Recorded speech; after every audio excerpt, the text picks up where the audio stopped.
In the quiet of a glittering palace hall, where chandeliers cast a golden light on marble floors and velvet curtains sway softly in the breeze, one truth always remains buried beneath the glamour. Behind every royal fairy tale lies a backstory, one that the public rarely hears in full. Meghan Markle, the Duchess of Sussex, entered the global stage in 2018 as the woman who captured Prince Harry's heart, becoming a central figure in the British monarchy's modern tale. To the public eye, she was the perfect blend of Hollywood sparkle and humanitarian grace, a woman who seemed destined for something bigger than the red carpet. Yet, when you peel back the layers of her journey, what emerges is not just a love story, but a tale that raises difficult, even uncomfortable questions about ambition, strategy, and what it really takes to climb into the highest circles of power. Was Meghan's rise an accident of love and timing, or was it a series of carefully chosen steps, each relationship a rung on a ladder leading to Buckingham Palace? This is the story many want to hear, but few dare to tell. From the outside, Meghan's life appears to have followed a natural arc, a young girl from Los Angeles with dreams of acting, carving her way into the entertainment industry, enduring failed relationships like many others, and finally finding love with a prince. But that version is only one layer. If you look closer, the names of the men who crossed her path, from college boyfriends to producers and celebrity chefs, from a timeline that some argue was not just coincidence, but calculation. To critics, Meghan was never merely drifting. She was always climbing. Every step, every introduction, every relationship seemed to bring her closer to the world she wanted to inhabit, one of influence, wealth, and power. To supporters, however, this narrative is cruel and unfair, dismissing her as nothing more than a manipulator rather than acknowledging the resilience of a woman navigating a ruthless world. And it is in this tension that the story of Meghan Markle becomes something far bigger than gossip. It becomes a mirror for how society judges ambition, especially in women. Before we continue, please hit the like button, subscribe to the channel, and turn on the notification bell for updates.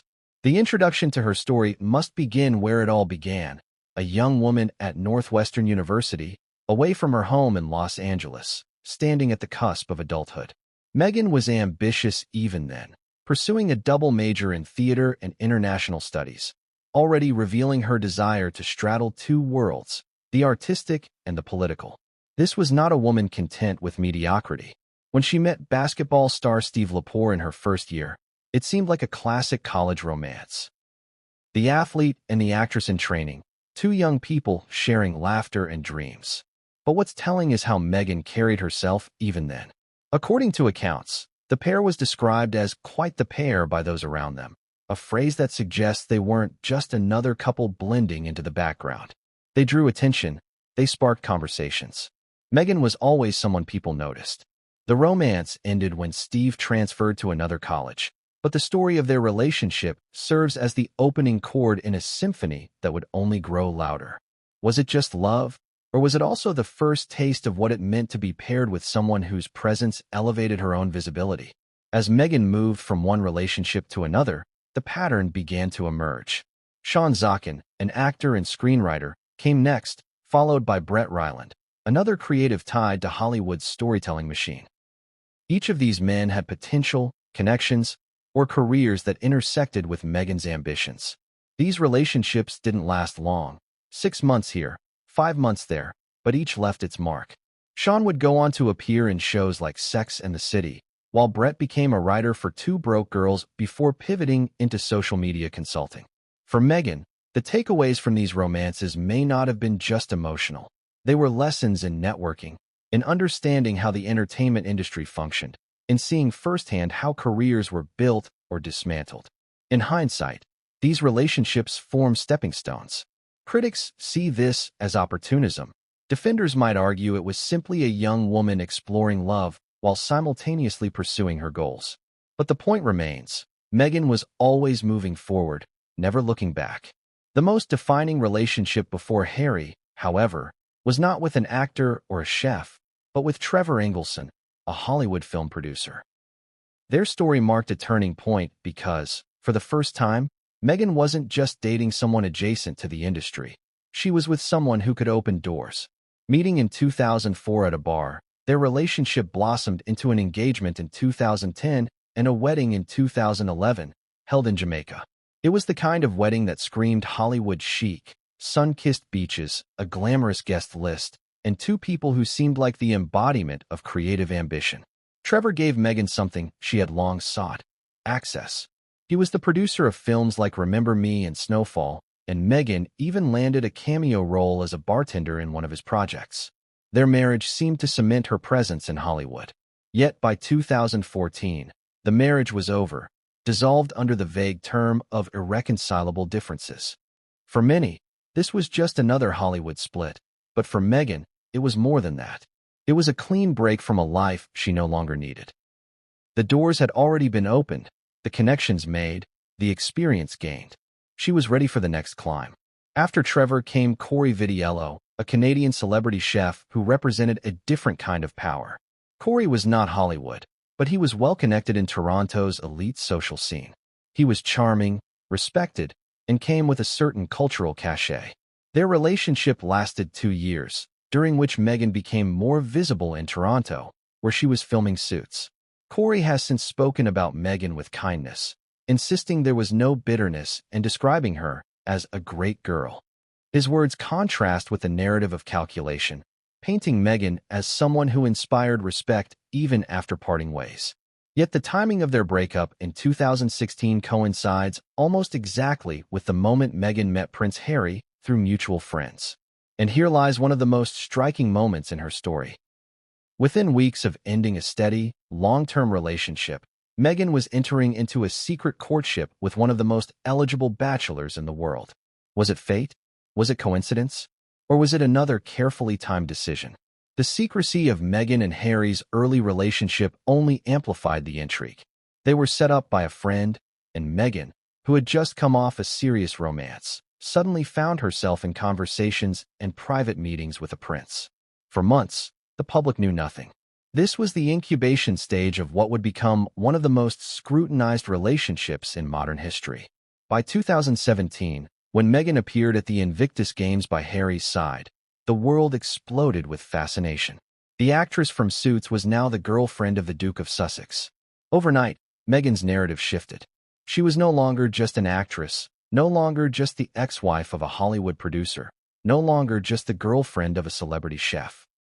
She was a woman on the brink of entering the most exclusive family in the world. The engagement followed later that year, and in 2018, the royal wedding cemented Meghan's new identity. She was no longer Meghan Markle. She was the Duchess of Sussex. For millions watching around the globe, it was the perfect modern fairy tale. The biracial American actress had married into the monarchy, bringing diversity, relatability, and freshness to an institution often criticized as outdated. But beneath the tiaras and the royal carriages, the whispers grew louder. Had Meghan always been climbing? Was this the endgame all along? The tabloids branded her a social climber. Critics accused her of exploiting every relationship that came before, and even within the palace walls, questions were raised about her motives. Yet Meghan, steadfast and unshaken, continued to push forward, crafting a narrative of empowerment and independence. To some, she was a manipulator. To others, she was simply a survivor who refused to let circumstance dictate her destiny. The beginning of this story sets up the central conflict. Meghan Markle's rise can be seen through two lenses, and which one you choose says as much about you as it does about her. Do you see a woman who ruthlessly used men to climb the ladder of power, discarding relationships once they had served their purpose? Or do you see a woman who, like anyone else, sought love, endured heartbreak, and made choices that ultimately led her to where she was meant to be? The truth likely lies somewhere in between, but what cannot be denied is that her journey was anything but ordinary. Each chapter of her life, each man she dated, each decision she made forms a part of a mosaic that reveals not just Meghan Markle, but the complexities of ambition, love, and survival in a world that judges women more harshly than men who make the same moves. As this story unfolds, we will walk through the stages of Meghan's rise: college romances, Hollywood marriages, Canadian chefs, and finally a prince. We will look at how each relationship shaped her, how each step brought her closer to the palace gates, and how the world reacted at every turn. But most importantly, we will ask the question that lingers at the heart of this exposé. Was Meghan's ascent to royalty a love story for the ages, or was it the most calculated climb of the modern era? The answer, as you will see, is as complicated and controversial as Meghan herself. In the fall of 1999, a young Meghan Markle stepped onto the campus of Northwestern University in Evanston, Illinois. She was far from the Hollywood lights of Los Angeles where she had grown up, and even further from the royal palaces of Britain that would one day define her public life. At that moment, Meghan was just another college freshman, eager to find her place, balancing her theater and international studies courses with the excitement of newfound independence. But even in those early days, something about her stood out. She carried herself with a confidence that belied her years, a kind of determination that set her apart from other students. She wasn't content to blend into the background. She wanted to be noticed, to leave a mark. It was here, in the midst of this new world, that she would meet her first college boyfriend, Steve Lepore, a basketball star with an aura that matched Meghan's own sense of drive and ambition. Steve Lepore was the kind of young man who drew attention the moment he walked into a room. Tall, athletic, with the poise of someone destined for success, he was admired not only for his skills on the court, but also for his charm off it. For Meghan, who was just beginning to carve her identity in an unfamiliar setting, Lepore represented stability and excitement all at once. Their relationship, though lasting only 5 months, became one of those formative experiences that shaped her understanding of love, partnership, and ambition. Friends who observed the pair at the time described them as quite the pair, a phrase that hints at how naturally they fit together. Meghan, always poised and articulate, blended seamlessly with Steve's athletic prestige. Together, they embodied a kind of power couple energy, even at the college level. But beneath the surface, their relationship also illuminated something deeper about Meghan. She wasn't just a young woman swept up in the thrill of a college romance. She was someone who studied people, who noticed patterns, who was learning how to navigate relationships not just emotionally, but socially. Being with Steve gave her an insight into what it meant to date someone who was admired, someone whose presence brought attention. That feeling of standing next to someone who amplified her own visibility would become a recurring theme throughout her life. Meghan was ambitious, not in a cold or detached way, but in the sense that she always seemed to know where she wanted to go and what kind of people she wanted to be around.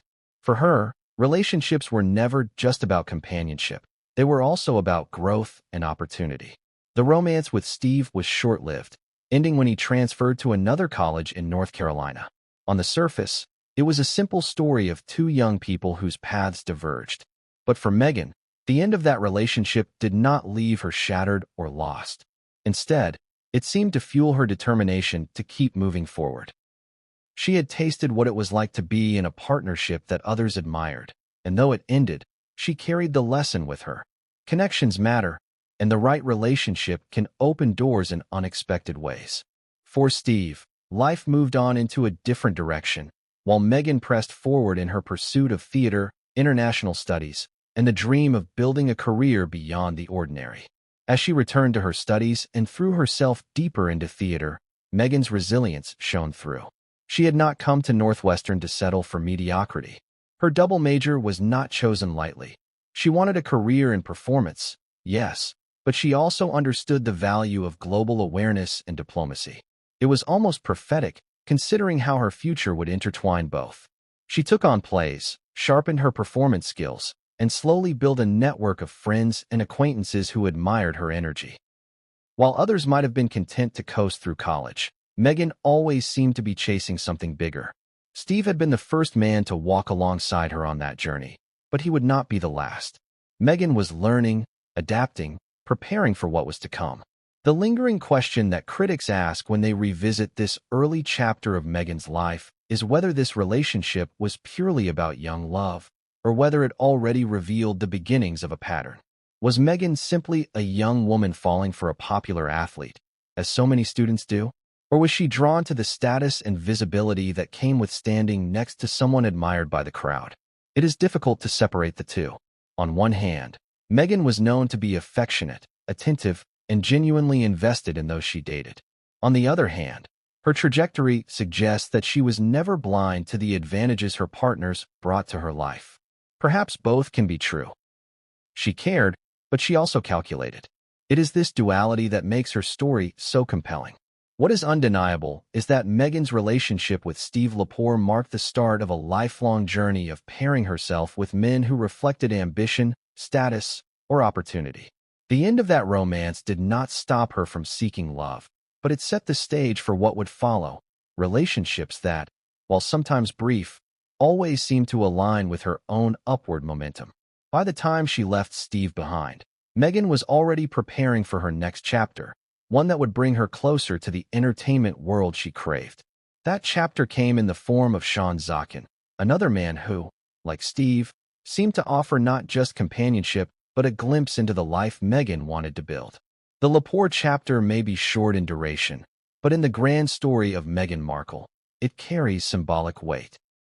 It represents the beginning of her climb, the moment she first experienced the dynamic of being part of a couple that drew attention.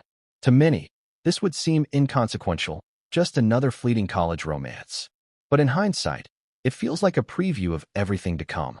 Each relationship after Steve would grow in scale, in influence, in impact, until Meghan's path eventually led her across an ocean and into the arms of a prince. Steve was not the endgame, but he was the first stone laid on a path that would reshape not just Meghan's life, but the narrative of the British monarchy itself. The story of Meghan Markle cannot be told without beginning here, with a young woman stepping onto campus, meeting a basketball player, and beginning a pattern that the world would one day scrutinize under the harshest spotlight imaginable. Steve Lepore was the first, but far from the last. What Meghan learned in those months with him would echo through the years. Ambition thrives when matched with opportunity, and opportunity often comes in the form of people. It is this reality that makes her story both controversial and fascinating. Was she ruthless? Was she strategic? Or was she simply a young woman finding her way in a world that rewards those who refuse to settle? The answer is not simple, but the journey begins here, with Steve, in a college romance that ended quickly but left behind lessons that shaped everything to come. In the early 2000s, after her brief romance with Steve Lepore faded into the past, Meghan Markle's life began to take on a sharper sense of focus. She was no longer just the wide-eyed freshman navigating the halls of Northwestern. She was now a young woman fully immersed in the pursuit of her dreams. Her theater studies consumed her, her ambition to become a successful actress growing stronger with each passing semester. It was during this period of concentrated effort that she crossed paths with Sean Zakin, another aspiring actor whose life and goals seemed to mirror her own. If Steve Lepore had introduced her to the thrill of being with someone admired for his stature and presence, Sean represented something different. Partnership rooted in shared aspirations, creativity, and the gritty realities of trying to carve a career in the performing arts. Sean Zakin was not just another college acquaintance. He was a man with talent and drive, someone who was pursuing the same challenging path as Meghan. The entertainment industry has never been forgiving, especially for young actors trying to break in. It is a world that demands resilience, thick skin, and a relentless desire to push past rejection. Meghan and Sean found common ground in that shared struggle. Both were students of performance, both dreaming of the day when they might see their names in lights or their faces on a screen. Their relationship lasted around 6 months, a relatively short time in the grand scheme of things. But for Meghan, it was another formative step. Sean gave her insight into what it was like to date someone who, like her, was reaching for the same elusive brass ring of recognition in the world of acting. What made Sean significant wasn't just that he was an actor. It was the way his trajectory reflected Meghan's own. After their relationship ended, Sean went on to build a career as both an actor and a screenwriter, appearing in shows like Sex and the City and Mystery Girls, and later carving out a steady reputation in the industry. For Meghan, this relationship reinforced an important reality. To be in this world meant not just talent, but also connections. It meant building networks, aligning yourself with people who were equally driven. By dating Sean, Meghan wasn't only sharing her life with a partner. She was embedding herself further into a circle of people who were serious about entertainment, people who had one foot already in the doors she wanted to enter. The dynamics between Meghan and Sean were, in many ways, less about spectacle and more about substance. Unlike Steve Lepore, whose status came from athletic fame, Sean was grounded in the very world Meghan herself was determined to master. Their conversations weren't about sports games or college schedules. They were about scripts, auditions, the frustrations of rejection, and the dreams of making it big. Being with Sean likely offered Meghan both comfort and clarity. Comfort in knowing she wasn't alone in the struggle, and clarity in seeing how relentless the climb really was. If she wanted to succeed, she would need more than charm or ambition. She would need strategy, timing, and an ability to pivot when necessary. And pivot she did. Meghan's relationship with Sean didn't end with heartbreak or bitterness. Rather, it seemed to fade naturally, as so many young romances do when both individuals are consumed by their own goals. Meghan pressed forward with Suits and other additions still years away, while Sean carved his own place in television. Yet for Meghan, this relationship was not wasted time. It was another step, another lesson.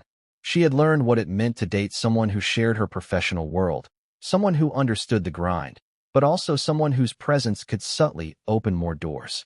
In Sean's world, connections mattered, and Meghan would come to master that reality more than most. Critics looking back at Meghan's timeline often point to this relationship as yet another example of her deliberate climb. Was Sean chosen because she truly loved him, or because he was part of the world she so desperately wanted to be a part of? The answer may be both. Meghan has always been a woman who blends emotion with calculation. She could care deeply while also recognizing the advantages of her circumstances. With Sean, it's easy to see both sides. She likely enjoyed the companionship, the late-night conversations, the shared passion for acting. But at the same time, she must have seen the value of surrounding herself with people who were just as driven, people whose lives intersected with the world she craved. In hindsight, it looks like another carefully placed piece of a larger puzzle. It is important, too, to recognize what Sean represented in Meghan's broader development. He was not a producer, not a chef, not a prince. He was an actor, struggling just like she was. This relationship reveals Meghan's adaptability. She could date someone admired in sports, then shift to someone embedded in acting, always learning, always aligning herself with people whose lives offered insight into different worlds. It paints a picture of a woman who never wasted opportunities, who absorbed lessons from every connection. With Steve, she learned what it meant to be with someone admired for status. With Sean, she learned the value of shared ambition, of being in the trenches with someone equally hungry for success. What makes this chapter gripping is how it fits into the larger pattern. Meghan was not a drifter in her relationships. Each man she dated represented something specific, something valuable to her growth. Sean was no exception. He taught her about persistence, about the importance of staying the course in a brutal industry. Their time together reinforced Meghan's own resilience. She was not going to be one of the countless actors who fade into obscurity. She was determined, and being with someone like Sean, someone also chasing the same dream, only sharpened that determination. By the time their relationship ended, Meghan had already set her sights on what came next. She would not linger in nostalgia or regret. She would move forward, as she always did. This raises the question: did Meghan ever truly give her heart entirely to the men she dated, or were her relationships always shadowed by her ambition? With Sean, it may have been both. She was young, still forming her sense of identity, still balancing the tension between love and ambition. But her pattern suggests that ambition always had the louder voice. Even when love was genuine, it was never enough to keep her in place if it didn't align with her greater goals. And so, as she said goodbye to Sean, she stepped into the next chapter of her life with lessons learned, ready to seek someone new, someone who could bring her closer to the success she envisioned. In retrospect, Meghan's relationship with Sean Zakin may not stand out as much as her marriage to Trevor Engelson or her eventual union with Prince Harry. But in many ways, it is just as revealing. It shows Meghan's willingness to immerse herself in the world she wanted, her adaptability in shifting from one kind of partner to another, and her relentless forward momentum. It also shows her resilience. She didn't cling to relationships that no longer served her journey. She learned, she absorbed, and she moved on. For a young woman navigating the cutthroat entertainment industry, That kind of clarity was not only rare, it was essential. Sean, for his part, went on to establish himself steadily in the industry. His career didn't reach the heights of superstardom, but he carved out a respectable space as an actor and writer. Meghan, meanwhile, would continue to climb, each relationship pushing her further into the circles of influence she sought. Together, their time was brief, but it was pivotal. It was one more step on a ladder Meghan never stopped climbing. A ladder that would one day stretch from the classrooms of Northwestern to the gilded halls of Kensington Palace. The chapter of Meghan and Sean Zokin is not just a love story. It is a study in how ambition and relationships intertwine. For Meghan, love and strategy were never mutually exclusive. She could care deeply while also looking ahead, always asking herself what came next. That mindset would become her defining trait, shaping not just her personal life, but her entire public identity. Sean was a piece of that story, a man who offered her companionship, shared ambition, and insight into the world she wanted to conquer. When their paths diverged, Meghan did what she always did. She moved on, eyes fixed on the next horizon. And that horizon would bring her to another man, another relationship, another opportunity. Brett Ryland, the actor-turned-writer who, like Sean, reflected the world Meghan was determined to master. When Meghan Markle's relationship with Sean Zokin faded into memory, she did not waste time standing still. She was a young woman freshly out of her formative university years, with a theater degree in hand, armed with a sense of purpose and ambition that only seemed to intensify with every step she took. Hollywood was the next logical destination. Los Angeles was home, and the entertainment industry had always loomed large in Meghan's imagination. She wanted more than just auditions and rejections. She wanted to make a name for herself. It was during this transitional period, shortly after college, that she began seeing another man, Brett Ryland, an actor who, like Sean, was deeply entrenched in the entertainment industry. Their romance was brief, lasting around 5 months, but once again it marked an important turning point in her journey. Brett Ryland was a different figure from Steve Lepore or Sean Zokin. Where Steve had been the admired athlete and Sean the struggling actor-screenwriter with his own aspirations, Brett was part of Hollywood's creative machinery in a unique way. He was an actor when he and Meghan dated, but he would later transition into writing, eventually contributing to successful projects like the hit sitcom Two Broke Girls. To Meghan, Brett represented another angle of the industry she wanted to penetrate. The world behind the camera, the writers' rooms, the people who created stories that millions would watch. Her previous romances had taught her the importance of aligning with men who mirrored ambition. Brett offered her something else, an introduction to the creative underpinnings of Hollywood, the side of the business where stories were shaped before actors ever breathed life into them. Their relationship, though short-lived, unfolded at a time when Meghan was sharpening her professional identity. She was no longer the student dreaming of stardom. She was now a graduate with a degree, auditioning, networking, and trying to make her way in one of the toughest industries in the world. Being with Brett gave her insight into the struggles and perspectives of someone who worked differently within that same field. Actors like Meghan depended on writers like Brett for opportunities, for characters that could launch a career, for stories that resonated. Being close to him meant understanding the gears of the machine from another perspective. Meghan was not naive about the industry. She knew that success required more than talent. It required access, timing, and relationships that opened the right doors. Brett was not just a partner. He was a connection to another part of Hollywood's power structure. Observers often dismiss this relationship because of its brevity. 5 months, after all, seems inconsequential when measured against Meghan's later marriage to Trevor Engelson or her years with Prince Harry. But brevity does not equal insignificance. The value of her time with Brett lies not in its longevity, but in the lessons she absorbed. Meghan was a quick study, someone who could take an experience, process it, and carry its lessons forward. Her time with Brett would have shown her how fluid the industry was, how one could shift from acting to writing, how adaptability was a crucial skill in an environment where rejection was the norm. These insights mirrored her own reality. She was an actress struggling to gain traction, and Brett's career moves demonstrated the necessity of resilience and reinvention. Critics, looking back, argue that Meghan's pattern was already evident by this point. To them, Brett was yet another stepping stone, another man whose proximity to her ambitions made him a logical choice. They see her as calculating, moving quickly from one relationship to another, always in pursuit of the next opportunity. Defenders, however, point out that Meghan was simply doing what countless young people do: dating, experimenting, learning, and moving on when a relationship no longer fit her life. The difference, they argue, is that Meghan's story became global news, her relationships scrutinized in a way most people never experience. Yet, no matter which perspective one takes, the pattern is hard to ignore. Meghan did not linger in relationships that stalled. She moved forward, always aligning with men who represented some form of ambition, creativity, or access. Brett's later career trajectory adds an interesting layer to this story. After stepping away from acting, he became a business consultant for social media firms, leaving the entertainment industry behind. His path demonstrates the unpredictability of Hollywood, where not everyone who starts with dreams of acting ends up staying in the business.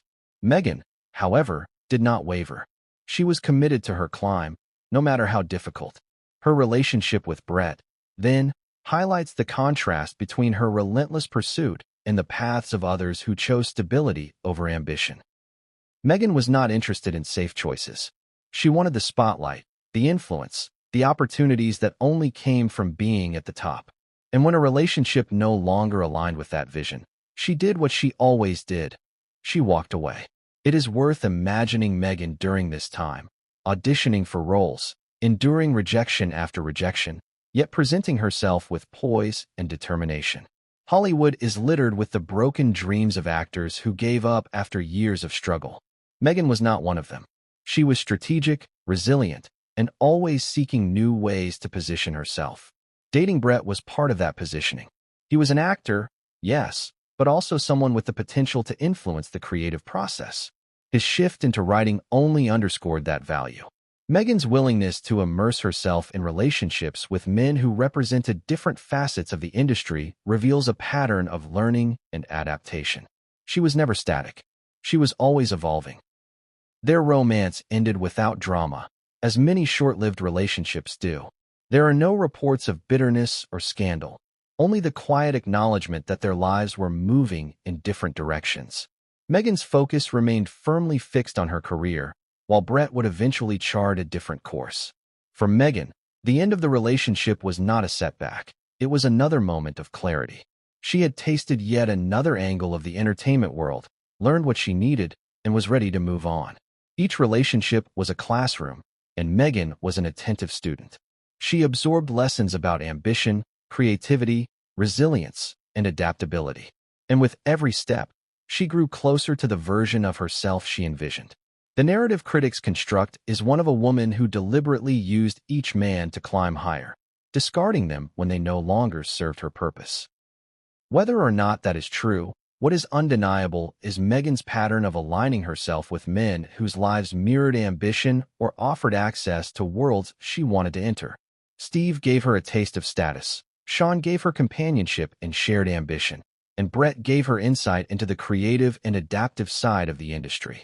Together, these relationships form a trilogy of early lessons, each one shaping Meghan into the woman who would soon meet Trevor Engelson, the Hollywood producer who would mark the next and most pivotal chapter of her pre-royal life.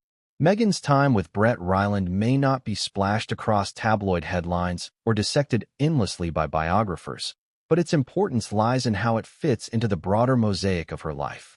It was short, yes, but it was formative. It revealed Meghan's ability to adapt, to immerse herself in different corners of the entertainment world, to absorb lessons and move on without hesitation. It underscored her resilience and her refusal to linger in relationships that did not align with her vision of the future. And it set the stage for what was to come, a marriage that would catapult her deeper into Hollywood and eventually into the arms of a prince. By the time Meghan Markle crossed paths with Trevor Engelson in 2004, she was no longer the aspiring college graduate chasing auditions with wide eyes and hopeful naivety. She had grown sharper, more determined, and more experienced in navigating the complexities of Hollywood. She knew how the industry worked, or at least enough to understand its ruthlessness, and she knew she couldn't rely solely on luck or talent. For a woman like Meghan, who was determined to leave her mark, aligning with someone who could open doors was more than just convenient. It was necessary. Trevor Engelson was one of those doors. A rising Hollywood film producer, he was well-connected, ambitious, and already working on projects that carried weight in the industry. Their meeting at a bar in Los Angeles may have seemed serendipitous, but in truth, it was the kind of encounter Meghan had been preparing for all along. If her past relationships had taught her lessons about status, creativity, and ambition, Trevor represented something far more tangible: access to Hollywood's inner workings. Trevor was not just another actor struggling to get noticed. He was behind the camera, in the business of creating opportunities for others. This made him valuable in a way Meghan had not experienced before. Their relationship quickly developed into something serious. Meghan, who had been fighting to gain a foothold in Hollywood, now had a partner who could help her navigate auditions, roles, and industry politics. But it wasn't just about career moves. Their bond seemed genuine at the start, filled with the excitement of shared ambition and long nights spent discussing scripts, projects, and dreams. Trevor's work ethic matched Meghan's own drive, and together they seemed like a couple built to conquer Hollywood from both sides of the lens. Meghan, with her ambition and charm, and Trevor, with his production credits and growing reputation, embodied the idea of a power couple in the making. As the years passed, their relationship deepened. Meghan continued auditioning for roles, landing small parts in films and television shows, while Trevor built his portfolio with projects like Remember Me, a film that starred Robert Pattinson and even featured Meghan herself in a small cameo as a bartender. This was no coincidence. Being connected to Trevor meant Meghan had opportunities others only dreamed of. For critics who later accused her of opportunism, this period stands as one of the clearest examples of how Meghan aligned her personal life with her professional ambitions. Yet, for those who defend her, this was simply the reality of Hollywood. Relationships and careers are intertwined, and who you know often matters as much as what you can do. Meghan wasn't the first actress to benefit from her partner's influence, and she certainly wouldn't be the last. By 2010, after 6 years together, Trevor proposed during a trip to Belize. It was a romantic gesture that signaled their readiness to take the next step. Meghan, by now, was finding more stability in her career with roles that gave her visibility, though not yet superstardom. Accepting Trevor's proposal was as much about commitment as it was about partnership. She was aligning her life with someone who not only loved her, but also understood the world she was determined to conquer. Their wedding in September 2011, held in Jamaica, reflected the blend of glamour and informality that characterized their relationship. Guests described the ceremony as a relaxed, sun-drenched celebration, filled with laughter, cocktails, and dancing on the beach. It was Hollywood chic with a Caribbean twist, and Meghan and Trevor seemed like a couple at the height of their happiness. Yet beneath the surface, cracks were beginning to form. Meghan's career was beginning to take a different trajectory.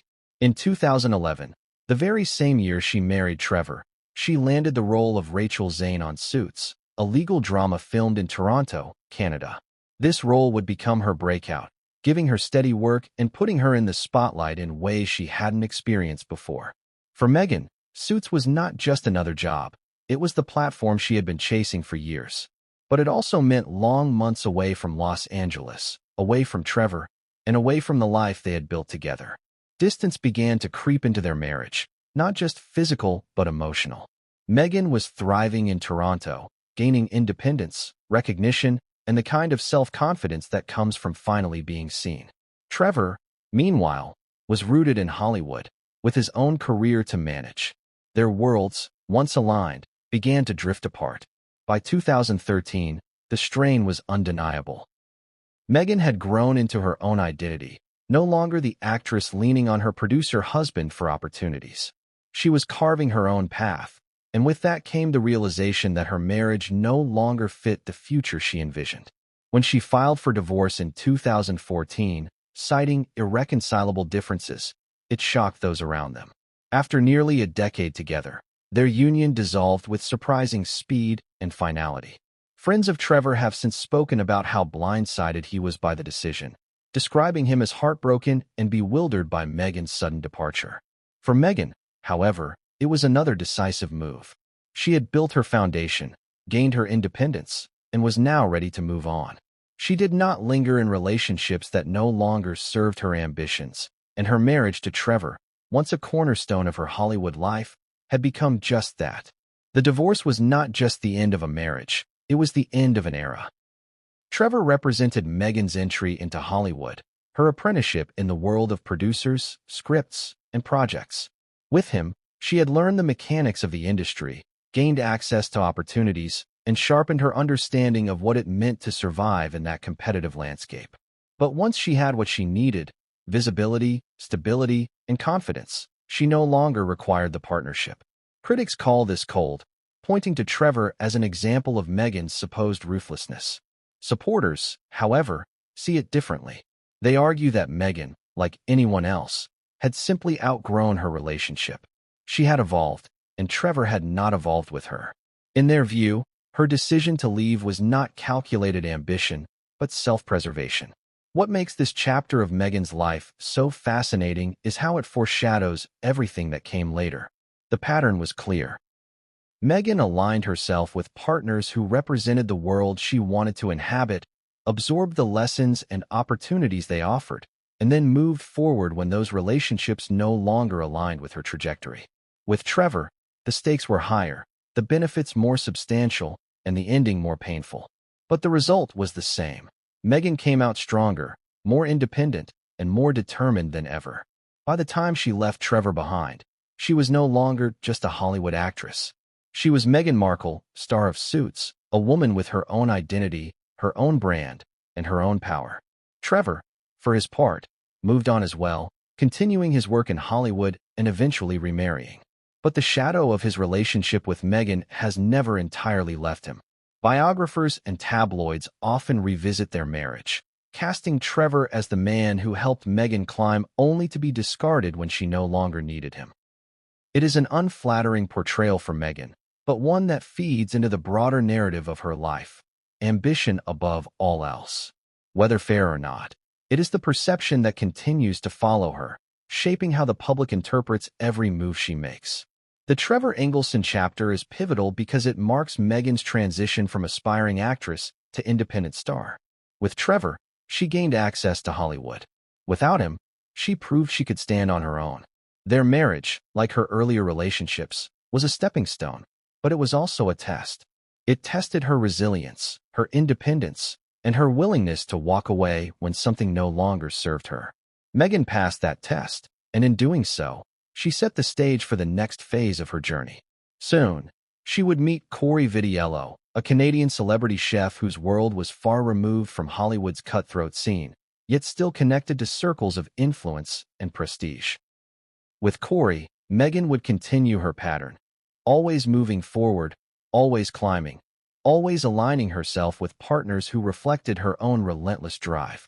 By 2014, Meghan Markle's carefully woven life with Trevor Engelson had unraveled into silence and distance, a reality neither could ignore any longer. After nearly a decade of building a shared story, first as a Hollywood couple on the rise, and then as a married pair navigating their respective careers, their marriage ended abruptly with a single phrase stamped on the divorce papers: irreconcilable differences. Those two words, sterile and vague, concealed a torrent of emotions, disappointments, and realizations that would mark a defining moment in Meghan's journey. For those who knew Trevor, the divorce came as a shock. He had been deeply invested, supportive of Meghan, and by all accounts, blindsided by her decision to walk away. For Meghan, however, it was something else entirely. A clean break, a chance to shed a past that no longer aligned with her ambitions, and a turning point that would shape the next chapter of her life. To understand why this divorce was such a pivotal moment, one has to consider what Meghan had become by 2014. When she first met Trevor in 2004, she was an actress with no significant roles to her name, struggling to get auditions and hoping for her big break. Trevor was her entry into Hollywood, a man with connections and influence, someone who could provide the kind of access others could only dream of. But by 2014, Meghan was no longer that uncertain actress. Thanks to her role on Suits, she had a steady career, financial independence, and international visibility. She no longer needed to stand in Trevor's shadow or rely on his projects to validate her presence in Hollywood. In Toronto, where Suits was filmed, Meghan had carved out her own identity. She had her own set of friends, her own routines, and an independence that was intoxicating. The woman who once leaned on Trevor's influence had become someone entirely different, and that transformation meant their marriage could no longer hold. The divorce itself was handled swiftly and, at least outwardly, with civility. There were no drawn-out court battles, no bitter fights over property or finances. But that civility did not reflect the undercurrent of pain and resentment. Trevor was said to have been devastated, blindsided by Meghan's decision to end the marriage. Some accounts describe him as bewildered, struggling to understand how a relationship he thought was stable could disintegrate so quickly. For Meghan, however, the clarity was absolute. She had already moved on in her mind, already envisioned a life beyond Trevor, one where she was not tethered to a man whose career no longer matched the trajectory of her own. When she walked away, she did not linger in regret. She moved forward with the same decisiveness that had marked every stage of her personal and professional climb. This turning point reveals something essential about Meghan, her unwillingness to stay in situations that no longer serve her vision. While some might see this as ruthless, others see it as pragmatic. In Meghan's world, stagnation was the enemy. Her ambitions were too great, her hunger too sharp, to remain in a marriage that had ceased to fuel her growth. This decision also speaks to her understanding of timing. Meghan has always seemed to know when to cut ties, when to pivot, when to shed the past, and step boldly into the future. By ending her marriage in 2014, she freed herself to pursue new opportunities, new connections, and ultimately, new relationships that would carry her closer to the global spotlight she seemed destined for. The impact of the divorce was not limited to Meghan and Trevor alone. For Meghan, the split was liberating but also risky. Hollywood can be unforgiving to actresses who are seen as too ambitious or too independent. There were whispers, even then, accusations of opportunism, of using Trevor to climb and then discarding him when she no longer needed him. These whispers would grow louder in later years, amplified by her critics after she married Prince Harry. For Trevor, the divorce left scars. Friends claim he felt discarded, left behind by a woman he had loved and supported, a woman who had chosen her own trajectory over their shared life.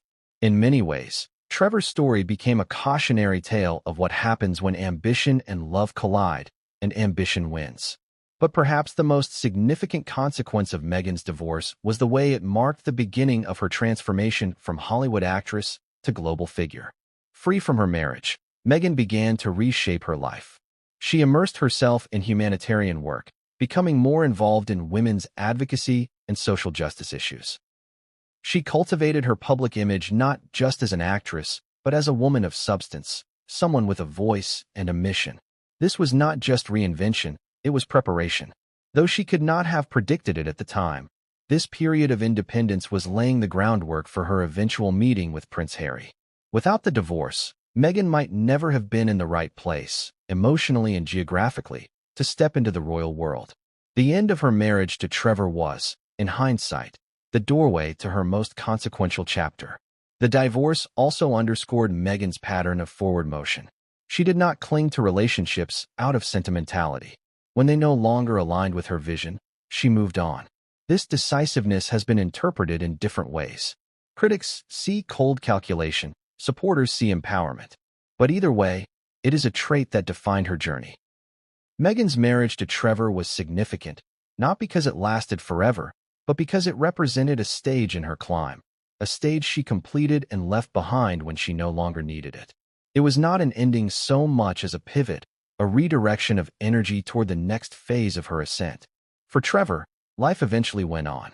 He continued producing, remarried, and built a new chapter for himself. But his name remains forever linked with Meghan's, a reminder of the woman she once was before the palace, before the titles, before the controversies. He is part of her story, but only a part. Meghan has always been the author of her own narrative, and in 2014, she chose to turn the page, closing the chapter on Trevor Engelson and opening the door to a future she could only imagine. That future would soon bring her into the orbit of Corey Vitiello, a Canadian celebrity chef whose relationship with Meghan would bridge the gap between her Hollywood past and her royal future. Looking back, Meghan's divorce from Trevor Engelson is more than just a personal milestone. It is the fulcrum upon which her entire life pivoted. It represents her willingness to walk away from comfort in pursuit of something greater, her refusal to settle, and her determination to align her life with her vision of success. Whether one interprets that as ruthless ambition or admirable clarity depends largely on how one views Meghan herself. But there is no denying its importance. Without this divorce, there is no Prince Harry, no Duchess of Sussex, no global controversies. It was the moment Meghan chose herself above all else, and in doing so, set the stage for a story that would capture the world.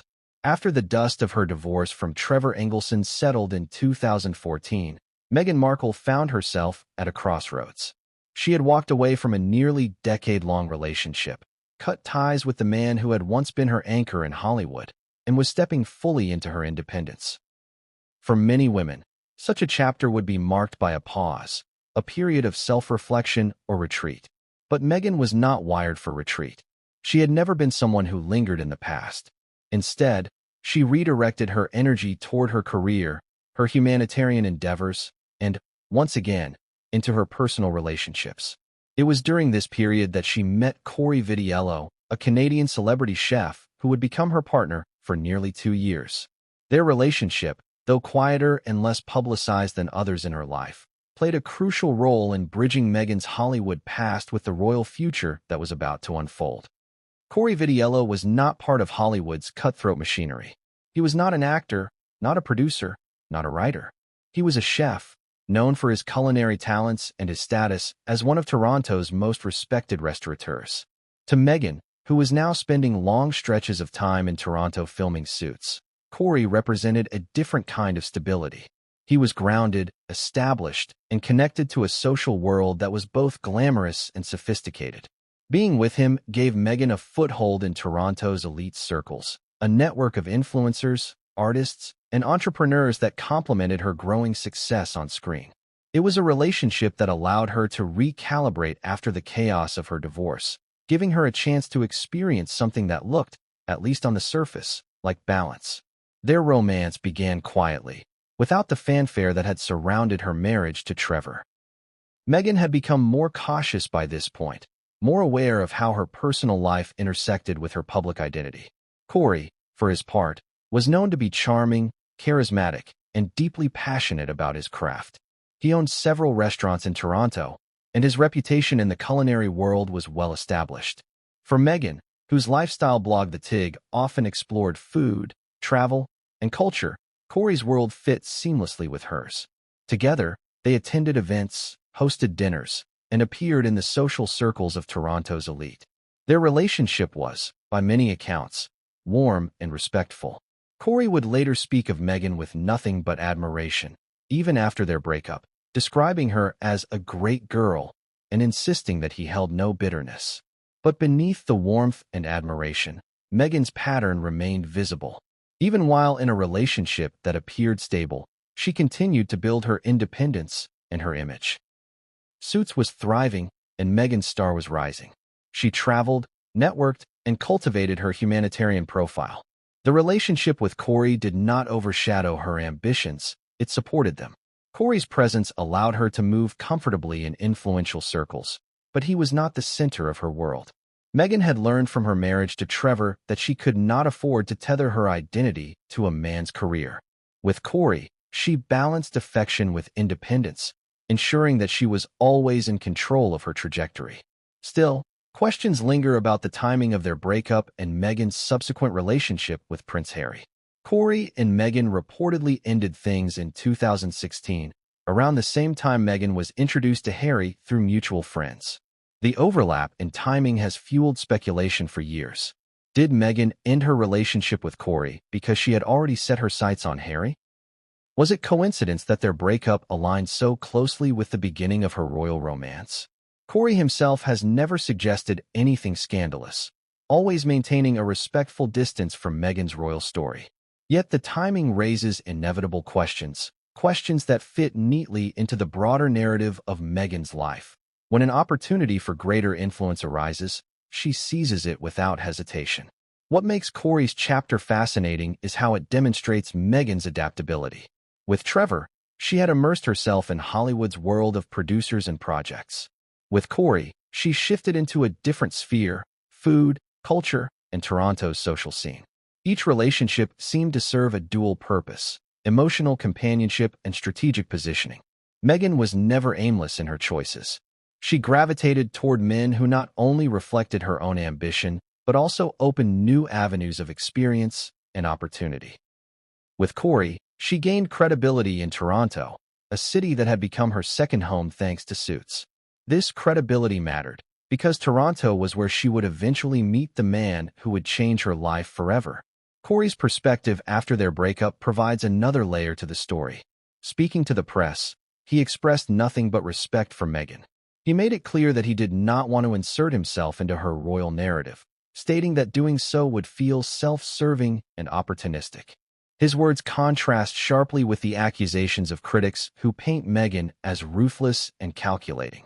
To those who knew her personally, she inspired admiration and respect, even after relationships ended. Corey's graciousness highlights the duality of Meghan's story. While critics accuse her of using people, many of the men she dated have spoken kindly of her, suggesting that her ambition was balanced by genuine care and respect. Their relationship, however, was not destined to last. Meghan's path was accelerating, her ambitions expanding beyond Toronto, beyond Suits, beyond the comfortable world she had built with Corey. In 2016, as her romance with Harry began, Meghan made the same decisive move she had made in the past. She walked away from a stable relationship to pursue something greater. To some, this is evidence of her calculated climb. To others, it is proof of her unwillingness to settle for less than the life she envisioned. Either way, the pattern was undeniable. Meghan was always moving forward, never lingering in the past, always ready to trade stability for opportunity. For Corey, the breakup did not lead to bitterness or scandal. He continued his career, maintained his reputation, and left Meghan's story behind him. But for Meghan, the end of this relationship marked the closing of her pre-royal life. With Corey, she had experienced stability, affection, and respect. But with Harry, she saw the possibility of a global platform, a chance to rewrite her life on the grandest stage imaginable. Corey represented the life Meghan had built for herself: successful, independent, but still rooted in the world she had always known. Harry represented something else entirely: transformation, power, and entry into a world few could ever dream of. The choice between the two was never really a choice at all. The chapter of Meghan and Corey Vitiello may not have been as dramatic as her marriage to Trevor or her eventual union with Harry, but it is vital to understanding her trajectory. It was the bridge between Hollywood and royalty, the relationship that sustained her during the years when Suits was at its height, and the stepping stone that carried her to the threshold of the palace. It was a relationship marked by respect and admiration, but also by the inevitability of Meghan's forward momentum. For Meghan, Corey was part of the journey, not the destination. He was a chapter, not the conclusion. And as with every chapter before, when the time came to move on, she did so decisively, eyes fixed firmly on the horizon. By the time Meghan ended her relationship with Corey in 2016, her life was about to change in ways neither of them could have predicted. Within months, she would be introduced to Prince Harry, a man whose world was far removed from Hollywood producers and celebrity chefs, but whose name carried more weight than any she had ever known. The relationship with Corey closed the door on Meghan's pre-royal life, and when she stepped through the next door, she would not just be Meghan Markle, actress and humanitarian. She would become the woman who would shake the foundations of the British monarchy. By the summer of 2016, Meghan Markle's life had reached a delicate balance. She was thriving on Suits, deeply entrenched in her role as Rachel Zane, beloved by audiences, and steadily building her humanitarian portfolio. She had just stepped out of her 2-year relationship with Corey Vitiello, a man who gave her stability but not the global stage she was beginning to crave. Meghan was living between two worlds, the relatively quiet life of Toronto, where Suits was filmed, and the glamorous world of travel, events, and networking that her lifestyle blog, The Tig, afforded her. She was, in many ways, at her most independent. Yet fate, or perhaps timing, was about to intervene. That summer, a mutual friend arranged an introduction between Meghan Markle and Prince Harry, the second son of Princess Diana, a man whose very name carried centuries of history and responsibility. It was not just another relationship. It was the meeting of two worlds that could not have been more different. The setup was simple, almost ordinary. Harry and Meghan were introduced by a close mutual friend, though the exact identity has always been debated. Some point to designer Misha Nanu, others to Violet von Wessenholz, a public relations figure with deep royal ties. What matters is that this introduction was not random. Meghan had already begun moving in circles where proximity to royalty was no longer inconceivable. Her growing profile, combined with her social connections, placed her just 1 degree away from one of the most famous bachelors in the world. For Meghan, who had spent years navigating the worlds of producers, chefs, and actors, this was a new horizon. And for Harry, a prince weary of both his royal duties and the endless speculation surrounding his personal life, Meghan offered something intoxicating, a woman who was worldly, glamorous, and yet outside the suffocating constraints of the royal bubble. Their first meeting was not a grand palace event or a staged photo opportunity. It was casual, low-key, and deliberately private. Both were eager to get to know each other without the scrutiny of the press, and secrecy became the foundation of their early courtship. Meghan, who had grown accustomed to Toronto's relative privacy, was well suited to this kind of arrangement. She understood discretion. She knew the value of keeping the world at bay while nurturing something new. For Harry, whose entire life had been lived under the microscope, Meghan's ability to offer a semblance of normalcy was irresistible. Their early dates were quiet dinners, private conversations, and time spent away from the spotlight. They built a cocoon around themselves, one that would eventually be shattered by global attention, but for a brief moment in time, it was theirs alone. It is difficult to overstate the significance of this secrecy. Meghan had dated men of influence before: Trevor Engelson with his Hollywood connections, Corey Vitiello with his cultural clout, but this was different. This was a man whose life was defined by duty, tradition, and relentless public interest. To date, Prince Harry was to step into a storm, one that could not be avoided, only delayed. Meghan seemed to understand this instinctively. She played her part carefully, ensuring their relationship remained hidden for as long as possible. When she posted cryptic photos on Instagram, such as one with a spoon of pasta captioned "Nourish," fans didn't know it was Harry who had been in the background. Every detail was shielded, every move calculated to preserve the fragile privacy of their bond. This was Meghan at her most strategic, balancing genuine affection with careful curation. For Harry, Meghan was a revelation. He had dated women before, but many struggled with the pressures of royal life. Some were unwilling to trade anonymity for constant scrutiny. Others faltered under the weight of expectations.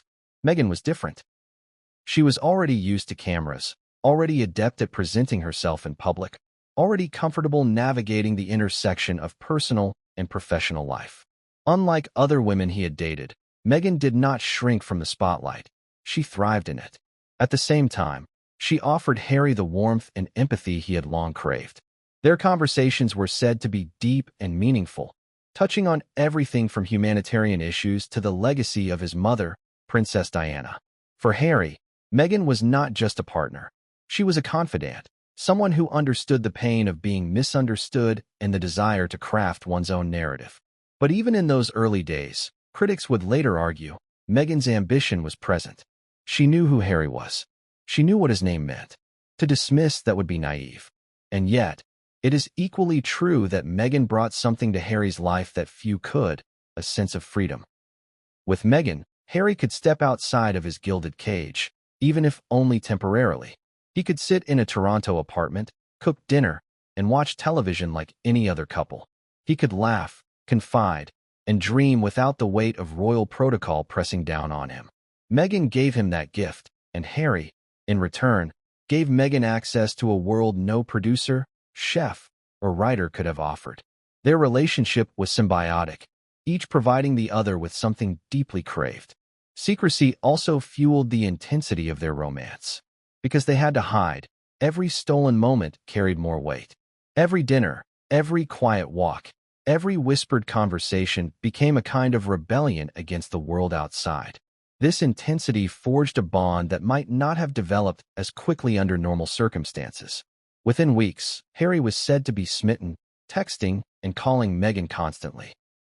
Within months, he invited her to join him on a trip to Botswana, a gesture that reflected not just romance, but trust. To bring someone into his private sanctuary in Africa, away from the cameras and the palaces, was Harry's way of saying she was different. Meghan, who had always been adventurous and worldly, embraced the experience. For her, it was both romantic and symbolic, a prince showing her his private world, inviting her into the most intimate corners of his life. Their relationship, however, could not remain secret forever. By late 2016, the press began to catch wind of Meghan Markle, the American actress dating the British prince. Headlines exploded across the tabloids, dissecting every detail of her life, from her career to her past relationships to her racial identity. For Meghan, this was the moment she had been preparing for, knowingly or not. Every relationship before Harry had been a rehearsal, every public appearance a test, every heartbreak a lesson. Now, the stakes were higher than ever. To be linked to Prince Harry was to step into a storm unlike anything she had experienced. And yet, she did not flinch. She embraced the scrutiny, leaned into the narrative, and positioned herself not as a victim, but as a woman ready to face the world. The secrecy of those first months remains one of the most important aspects of their story. It was the foundation upon which their relationship was built, the period that allowed them to bond without interference. It also set the tone for the challenges they would face. For Meghan, it was proof that she could adapt to Harry's world of discretion and duty. For Harry, it was proof that Meghan could handle the unique pressures of his life. Together, they had created a bubble of intimacy that would soon be tested by the harsh realities of global attention. Looking back, the beginning of Meghan and Harry's relationship was a turning point not just in their lives, but in modern royal history. It was the moment Meghan stepped from the world of Hollywood ambition into the orbit of monarchy. It was the moment Harry found a partner who could both understand and challenge him. And it was the moment secrecy gave way to spectacle, as the world began to watch their every move. For Meghan, this was the culmination of years of forward momentum. Every relationship before Harry had been a step, a lesson, a rehearsal. With Harry, the stage was set for the performance of a lifetime. The first public glimpse of Meghan Markle and Prince Harry together marked a pivotal turning point in their relationship, not just personally but culturally. It was the 2017 Invictus Games in Toronto, an international sporting event founded by Harry himself for wounded, injured, and sick servicemen and women. The event was designed to highlight resilience, determination, and courage, traits Harry held deeply, perhaps inherited from his mother, Princess Diana. Up to that point, Harry and Meghan's relationship had been largely hidden from the public eye. Private dinners, weekend trips, and quiet moments had defined the early months. Now, the eyes of the world would focus on them simultaneously, creating an unprecedented intersection of celebrity, royalty, and human interest storytelling. Toronto, as a city, offered a neutral stage. Harry's choice of hosting the games there was strategic, and the timing coincided perfectly with the burgeoning romance. Meghan, familiar with the city through her work on Suits, felt relatively comfortable navigating its streets and venues. She was, in many ways, in her element. Yet, stepping into a public space alongside Harry was a different challenge. The stakes were higher, the scrutiny more intense. Cameras from every major news outlet, journalists from multiple continents, and social media eyes everywhere were poised to dissect every detail. From Meghan's choice of clothing to Harry's body language, every gesture would be analyzed, critiqued, and celebrated. For Harry, who had spent decades shielding his private life from invasive press coverage, the moment was equally charged. He knew that the world would compare Meghan to every woman he had ever dated, and to countless women his family had entertained in the public sphere. He also knew that their relationship could now no longer exist in private. Every move would be public, every smile a statement.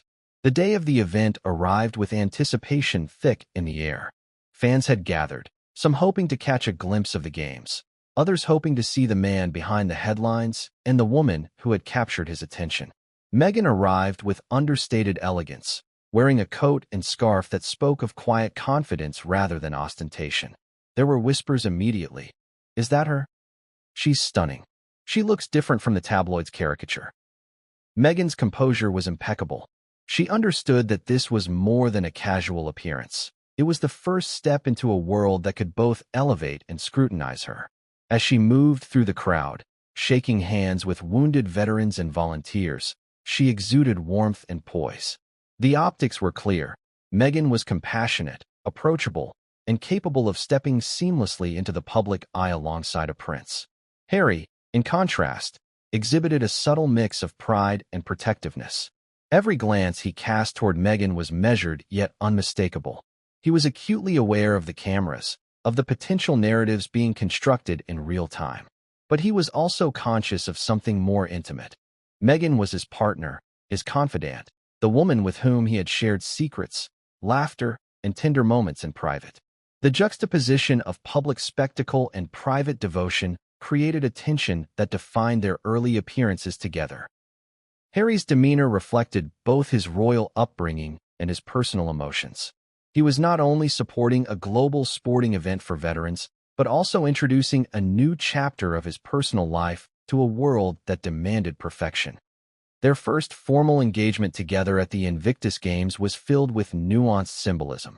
Meghan's interactions with veterans, her visible empathy, and her engagement with the games themselves sent a clear message. She was not merely a companion. She was invested in Harry's world and the causes he championed. Observers noted how she listened intently to each participant, asked thoughtful questions, and exuded genuine interest. The images captured that day would later be circulated across media outlets globally, framing Meghan not as an outsider seeking access to royalty, but as a partner actively participating in Harry's mission and values. The optics were carefully scrutinized, but Meghan's authentic engagement rendered most critiques ineffective. Even critics could not dismiss the evident rapport between the couple. Beyond the optics, the day revealed the deeper emotional connection between Meghan and Harry. Observers, from journalists to event staff, noted subtle gestures that spoke volumes. The occasional brush of hands, the protective positioning in front of crowds, shared laughter during private exchanges, and an almost imperceptible ease in one another's presence. These interactions, though small, conveyed a profound intimacy. Harry, often described in media reports as restless or guarded in public settings, appeared grounded when Meghan was beside him.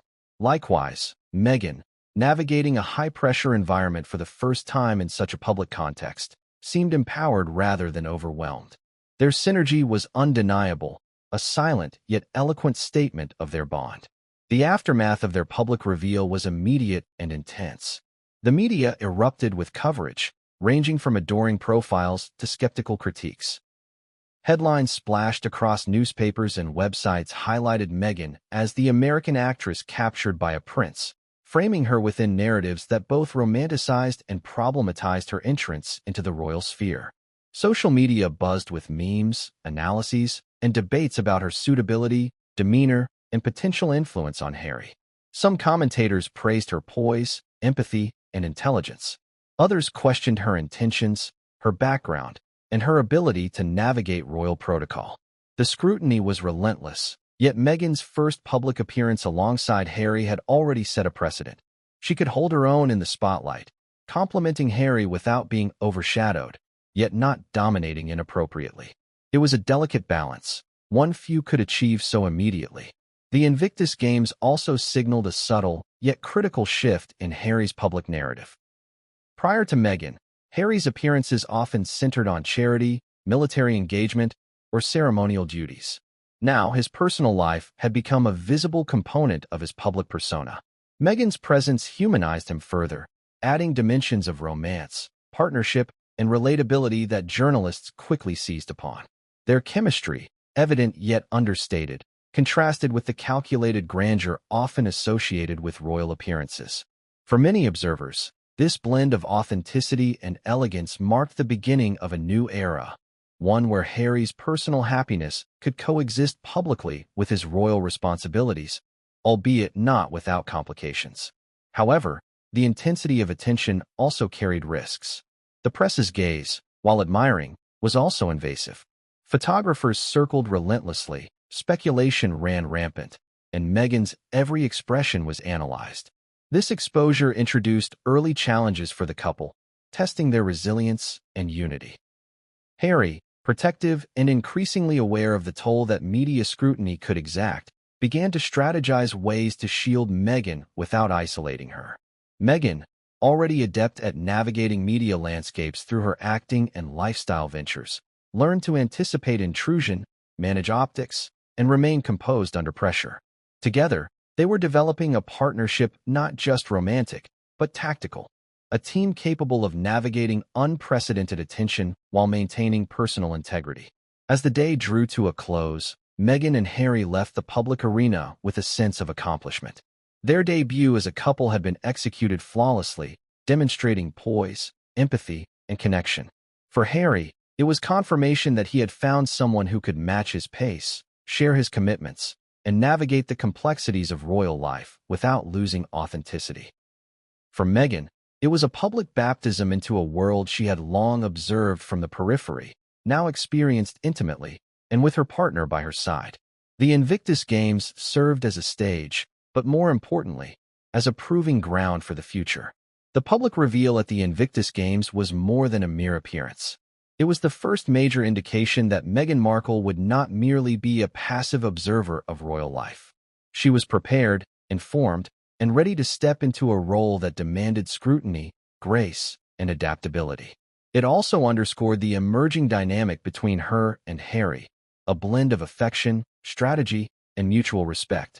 That day in Toronto would be remembered not just as the first public appearance of a royal couple in a modern age, but as the day Meghan Markle announced, without a word, that she was here to stay, fully and unapologetically, in the world of Prince Harry.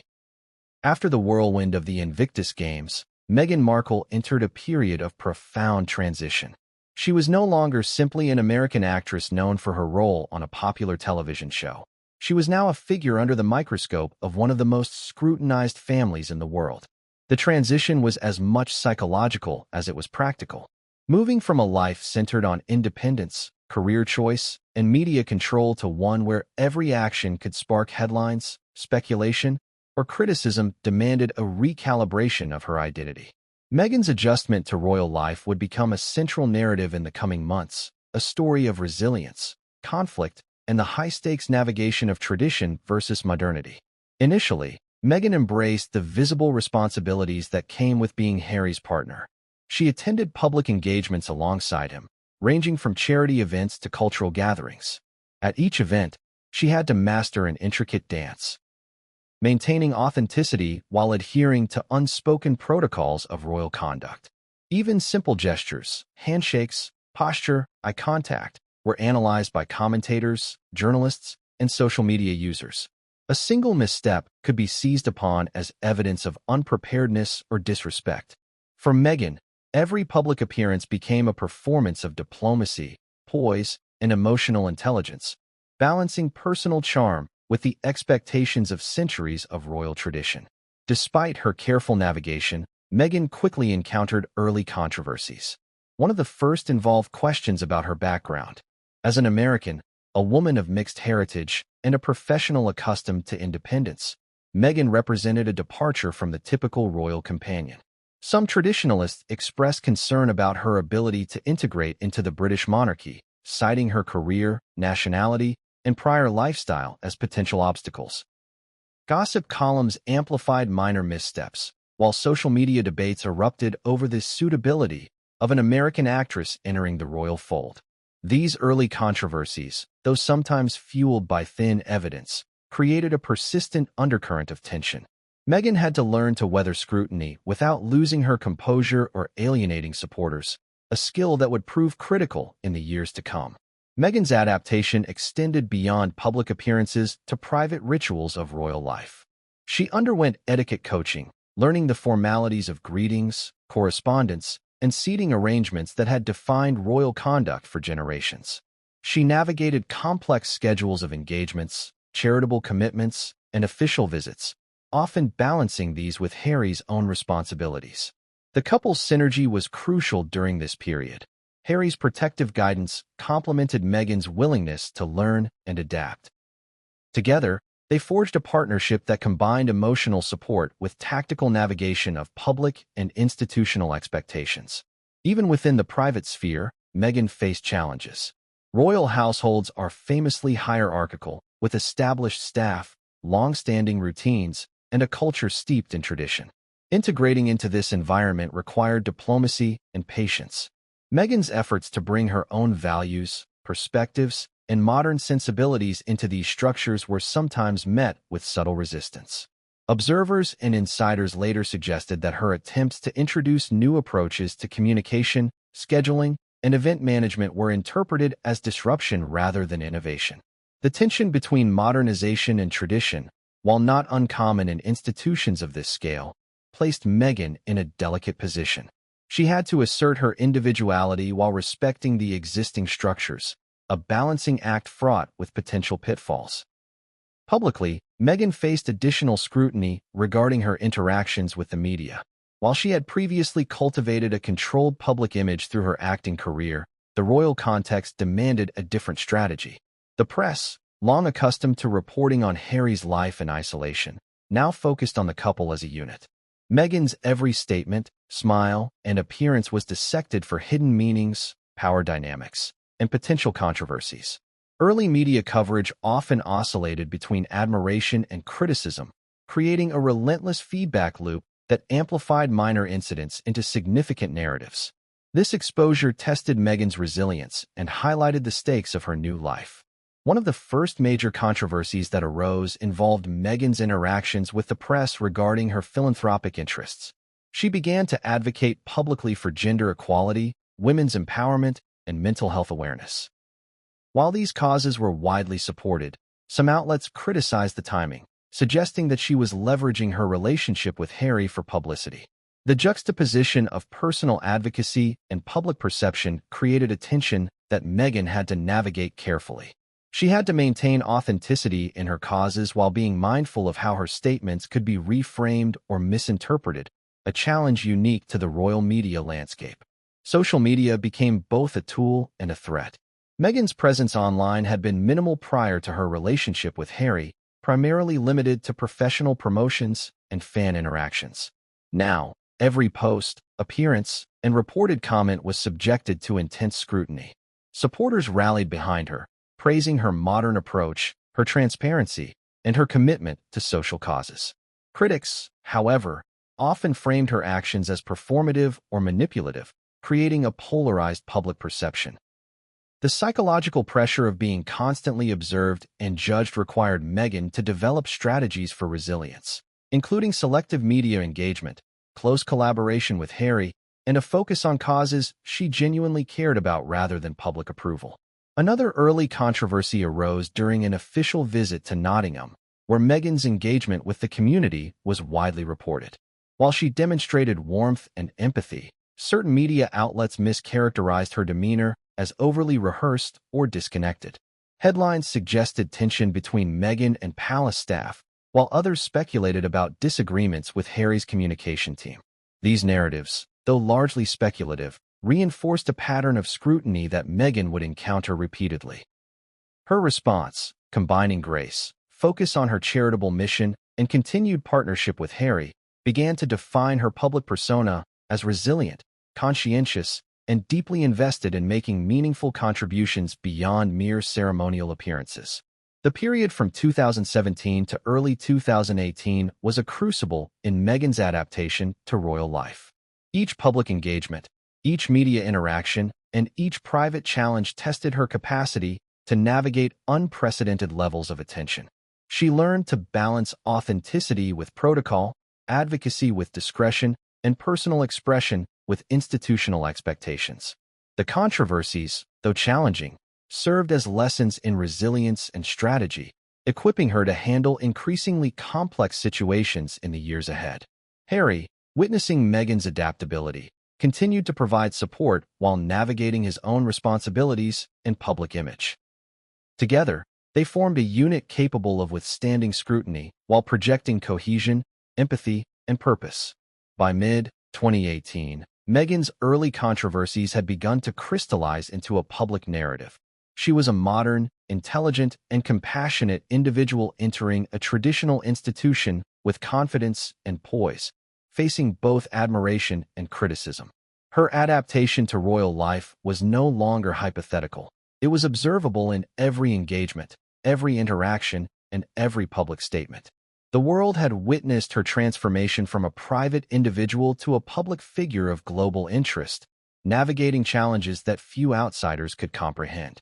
The stakes were higher than ever, as Meghan and Harry now faced not only public opinion, but the expectations of an institution that valued tradition, decorum, and discretion above all else.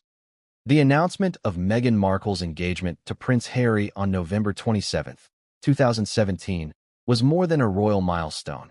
It was a seismic media event that captured global attention within minutes. The news spread like wildfire across television networks, newspapers, and social media platforms, sparking debates, admiration, and, inevitably, controversy. For Meghan, this moment represented both personal triumph and the beginning of a new, complex phase in her life, as the weight of public scrutiny intensified exponentially. The official announcement was carefully orchestrated, reflecting royal protocol while accommodating Meghan's need to maintain some personal agency. A press release from Kensington Palace described the engagement as the culmination of a loving and committed relationship, emphasizing the couple's mutual respect and shared values. Accompanying the announcement were official photographs of the pair, smiling and visibly in love, providing the public with a visual affirmation of their bond.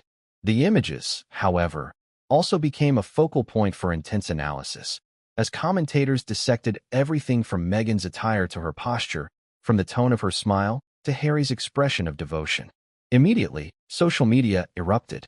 Hashtags celebrating the engagement trended worldwide, while fan accounts proliferated with curated images, speculation, and enthusiastic commentary. Simultaneously, detractors emerged, questioning Meghan's background, her American nationality, and her previous career in acting. Critics highlighted perceived incompatibilities between her lifestyle and the expectations of royal tradition. The duality of public reaction, a mix of adoration and suspicion, set the stage for what would become a recurring pattern in Meghan's life as a member of the royal family. Intense admiration from some quarters, relentless scrutiny from others. The media frenzy extended beyond conventional news outlets. Paparazzi swarmed the couple, capturing images of Meghan's everyday activities, her family interactions, and even seemingly mundane moments. Each photograph was subject to interpretation. A casual wave became a deliberate gesture of charm. A quiet smile was labeled either coy or calculated. The narrative surrounding Meghan shifted rapidly, oscillating between the portrayal of a modern princess adapting gracefully to royal life and the critique of a woman allegedly leveraging her relationship with Harry for personal gain. Every move she made was magnified, analyzed, and often polarized across global audiences. Royal experts and biographers weighed in immediately, offering commentary on Meghan's suitability for the monarchy. Andrew Morton, a renowned royal biographer, described her as intelligent, adaptable, and unusually self-possessed for someone entering the royal sphere. Other commentators were less favorable, speculating about the potential challenges she might face in blending with palace traditions and navigating internal hierarchies. The contrast in opinions created a charged atmosphere, as Meghan became the focal point of both fascination and judgment. Even within the palace walls, the engagement brought new pressures. Meghan had to adjust to formal announcements, royal interviews, and the ceremonial requirements that accompany any step into the royal spotlight. This included understanding protocol for public appearances, mastering the intricacies of royal etiquette, and aligning her schedule with a vast network of charitable and ceremonial obligations. Each engagement required careful planning, and missteps, however minor, could quickly become fodder for sensational headlines. Meghan's ability to learn, adapt, and respond with poise was tested repeatedly during this period. Among the most significant challenges was public curiosity about Meghan's past relationships. Media outlets and tabloids delved into her history with previous partners, framing her personal life as a narrative that could either validate or challenge her suitability for royal life. Headlines questioned whether Meghan's previous experiences in Hollywood and her independence as a career woman were compatible with the expectations of the monarchy. The stories often blurred fact and speculation, contributing to an atmosphere where Meghan's every action was under suspicion. It was a test of resilience, requiring both emotional fortitude and strategic awareness. At the same time, Meghan's engagement announcement ignited discussions about race, nationality, and representation within the monarchy. As a biracial American woman, her entry into the royal family challenged long-standing norms and prompted conversations about modernity, inclusion, and cultural evolution. Supporters heralded her as a symbol of progress, while detractors framed her presence as a disruption to tradition. These discussions intensified the media spotlight, creating a complex landscape that Meghan had to navigate carefully, balancing advocacy, personal authenticity, and the expectations of royal duty. Public reaction also extended to Meghan's family. Her parents and siblings, particularly her father Thomas Markle, became subjects of media attention, interviews, and scrutiny. Stories about their relationships with Meghan and their involvement in the engagement became part of the narrative, sometimes overshadowing the couple themselves. Meghan had to manage not only her public image but also the dynamics of her extended family in the glare of relentless press attention. Despite the scrutiny, Meghan and Harry presented a united front, demonstrating mutual support, affection, and a shared commitment to charitable causes. Their appearances together were carefully choreographed to convey cohesion and warmth, projecting an image of partnership that resonated with many supporters. The engagement was not merely a romantic milestone. It became a platform from which the couple would later address issues of mental health, equality, and social responsibility, weaving personal commitment with public purpose. However, the initial backlash was inevitable. Some media outlets portrayed Meghan as ambitious, calculated, and, in extreme portrayals, as someone seeking to ascend the social hierarchy at the expense of authenticity. Headlines questioned her motivations, often drawing on selective interpretations of her past relationships, career achievements, and public demeanor. These narratives, while often sensationalized, contributed to the persistent scrutiny that Meghan would face throughout her time in the royal family. Each engagement, statement, or appearance became a test of public perception, challenging her ability to maintain composure, credibility, and personal integrity. As the engagement period progressed, Meghan had to develop strategies for managing media attention, palace expectations, and public perception simultaneously. She relied on a combination of discretion, media management, and careful public appearances to navigate these overlapping pressures. The couple's engagement period was both an introduction and a trial by fire. Meghan had to demonstrate that she could withstand intense scrutiny while embodying the qualities expected of a future royal consort. By the time the couple's wedding date was announced, the narrative surrounding Meghan had begun to crystallize. She was recognized as a modern, assertive, and empathetic individual stepping into a highly traditional institution. The engagement period had revealed both her strengths and vulnerabilities, exposing her to adulation and criticism in equal measure. Public fascination with her past, combined with the anticipation of her future role, set the stage for a royal journey that would continually test her resilience, adaptability, and strategic understanding of public life. On May 19, 2018, the world witnessed what was widely billed as a fairy tale wedding, when Meghan Markle and Prince Harry exchanged vows at St. George's Chapel, Windsor Castle. From the outset, this event transcended the conventional boundaries of a royal ceremony, combining centuries-old tradition with the unmistakable energy of contemporary celebrity culture. Millions of viewers around the globe tuned in live, while countless others followed the unfolding events through social media updates, news broadcasts, and commentary threads, ensuring that the wedding would leave an indelible imprint on popular consciousness. The wedding preparations themselves were extensive, meticulously choreographed, and shrouded in layers of secrecy. The palace coordinated security, guest lists, ceremonial procedures, and logistical details with the precision of a military operation. Meanwhile, Meghan, newly stepping into the role of a royal bride, had to navigate both the visible expectations of public life and the invisible pressures of palace protocol. The selection of her wedding dress, for instance, became a subject of intense speculation. When she appeared in a sleek, elegant gown designed by Claire Waite Keller for Givenchy, the world reacted instantaneously.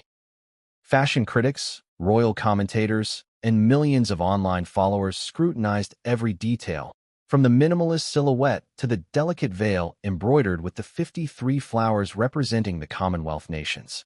The ceremony itself was emblematic of both personal intimacy and grand spectacle. Meghan and Harry exchanged vows in front of a congregation that included royals, celebrities, and dignitaries, representing a unique intersection of aristocratic heritage and modern celebrity influence. The inclusion of elements such as gospel music, delivered by a choir of exceptional talent, and a sermon that emphasized themes of love, equality, and service, signaled a deliberate blending of tradition and personal expression.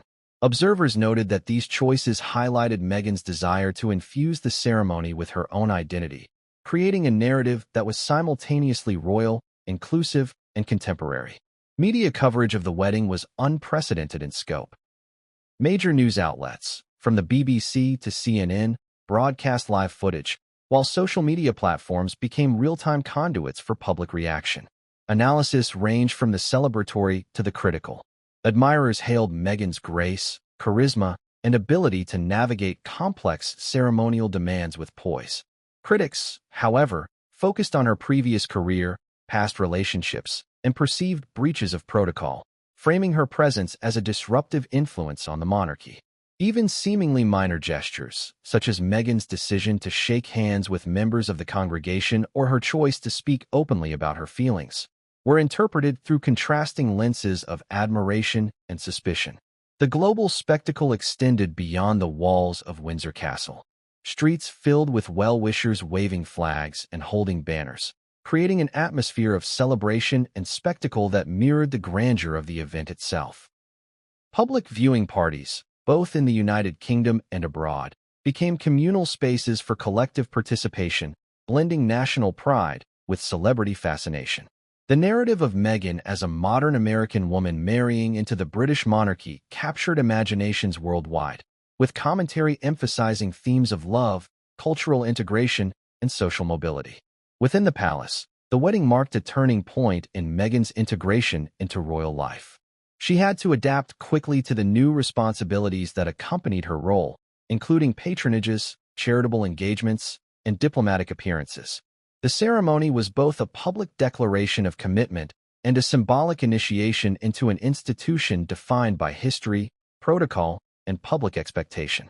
Meghan's ability to manage these dualities, personal identity versus institutional role, public adoration versus scrutiny, would become a defining feature of her time as a royal. The aftermath of the wedding was a complex interplay of adulation, criticism, and speculation. Media outlets explored Meghan's every move, including her interactions with family members, her engagement with staff, and her participation in public events. Public fascination with her background and relationships resurfaced, with some commentators framing her as ambitious, calculated, or opportunistic, while others celebrated her resilience, empathy, and adaptability. This dual narrative reinforced a recurring theme in Meghan's life: the simultaneous construction of public admiration and skepticism. Celebrity influence further amplified the wedding's impact. Guests such as Oprah Winfrey, Serena Williams, and George and Amal Clooney brought an additional layer of cultural resonance, emphasizing the intersection of American celebrity with British royalty. Social media channels buzzed with analyses, memes, and commentary, magnifying every detail from Meghan's choice of jewelry to her mannerisms during the ceremony. The intense scrutiny underscored the delicate balancing act required to navigate both global celebrity and traditional royal expectations. Another dimension of post-wedding coverage focused on Meghan's family. The spotlight on her parents and siblings intensified, with media speculation often highlighting tensions, perceived slights, and personal narratives that had previously been private.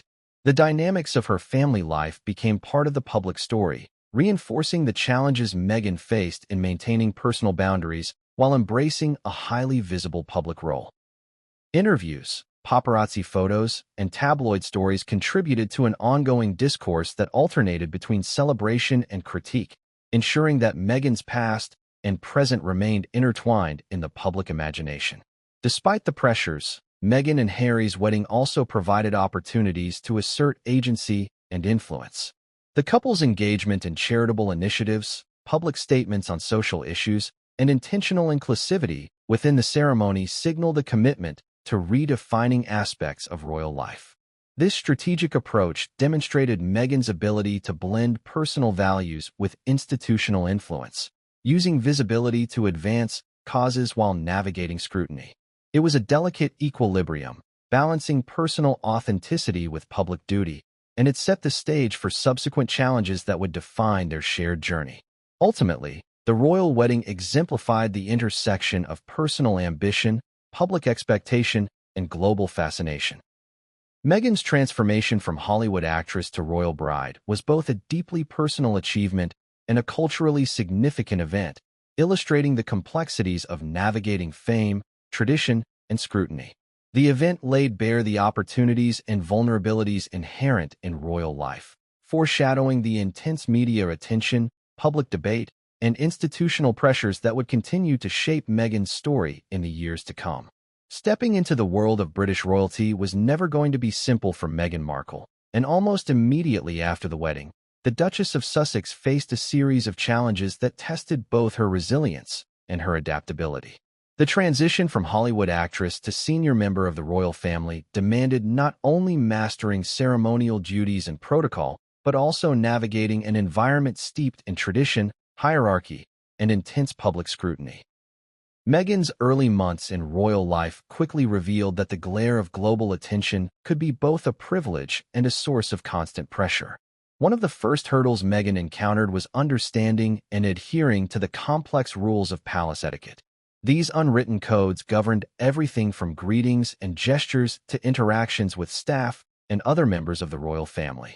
While she had exhibited poise and charisma during the wedding, the daily life of royalty required a deeper, almost instinctual awareness of tradition.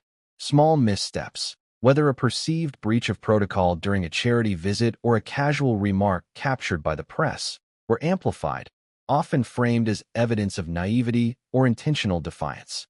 Observers quickly noticed the delicate balance Meghan needed to strike, being relatable and modern without overstepping the boundaries established by centuries of royal precedent.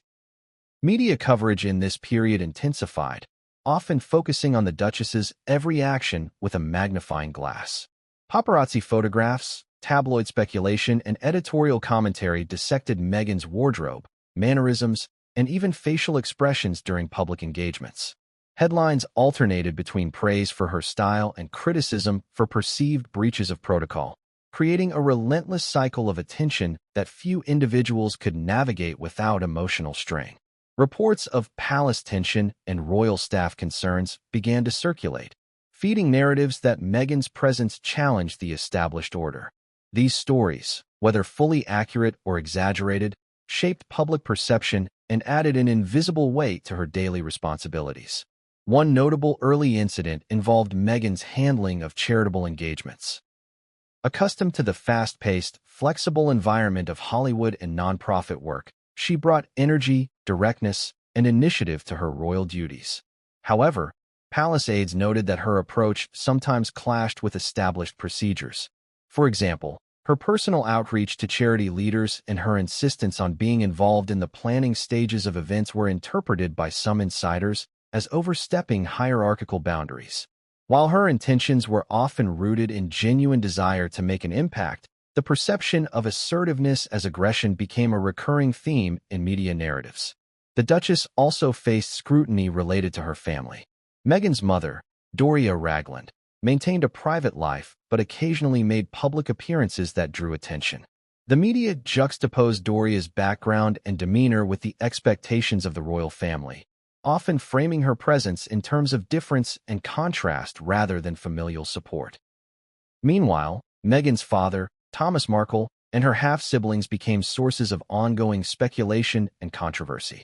Past grievances, public interviews, and leaked letters contributed to a narrative that Meghan had to constantly navigate. The challenge of reconciling personal loyalty and public image within a framework that left little room for privacy. Social media emerged as another battleground during Meghan's early royal life. Platforms like Instagram and Twitter became channels through which both admiration and vitriol were expressed, often in real time. Fans celebrated her style, public statements, and charitable work, while critics questioned her motives, past relationships, and perceived influence over Prince Harry. The immediacy and volume of feedback created a unique pressure, amplifying every misstep and magnifying the intensity of public discourse. Analysts noted that this level of scrutiny was unprecedented for a newlywed royal, particularly one with an established celebrity profile prior to marriage. In parallel, Meghan worked to establish her own identity within the royal framework. She sought to highlight causes related to women's empowerment, social justice, and education, drawing on her personal experiences and professional background. These initiatives allowed her to project an image of independence and social impact, yet they were often interpreted through multiple lenses, as genuine advocacy, as strategic image management, or as a challenge to existing norms. This duality became a defining feature of public perception, with every philanthropic endeavor scrutinized for both intent and effect. The relationship between Meghan and Harry during these early months was also under intense observation. From the moment they became publicly engaged, the couple was portrayed as a modern love story against the backdrop of a centuries-old institution. Their gestures of affection, public appearances, and collaborative initiatives were framed alternately as romantic partnership, power alliance, or controversial deviation from tradition.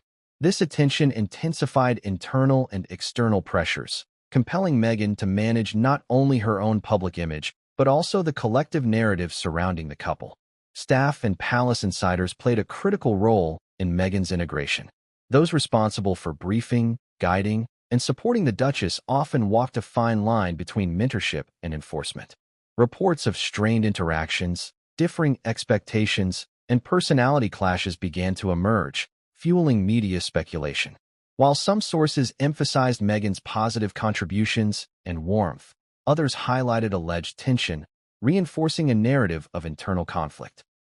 Whether fully accurate or embellished, these accounts contributed to a perception of a royal newcomer navigating a challenging, high-stakes environment with mixed results. Public events, tours, and engagements provided opportunities for Meghan to solidify her role while simultaneously exposing her to the pressures of visibility. Whether attending official openings, visiting schools, or participating in charity galas, her every action was subject to interpretation. Appearances were analyzed for body language, fashion choices, and tone, often yielding contradictory assessments. A single gesture of warmth could be praised in one outlet and criticized in another. The cumulative effect of this constant evaluation shaped both Meghan's personal experience and the broader narrative surrounding her early tenure as a royal. Despite the challenges, Meghan and Harry also sought to modernize certain aspects of royal life. From embracing digital media to engaging with younger audiences, the couple experimented with ways to project relatability without compromising institutional gravitas. Initiatives like their public discussions on mental health, gender equality, and veteran support allowed them to shape discourse, highlighting the potential for innovation within tradition. Yet, these efforts were frequently overshadowed by scrutiny, controversy, and media sensationalism, underscoring the delicate balance required to navigate such a prominent role. By the end of 2019, Meghan had experienced both triumphs and setbacks in her early royal life. She had successfully engaged in high-profile initiatives, made a measurable impact through charitable work, and captured global attention through her style, presence, and advocacy. Simultaneously, she faced relentless media scrutiny, perceived internal friction, and ongoing public debate about her suitability for royal life. The early months of her tenure illustrated a fundamental truth.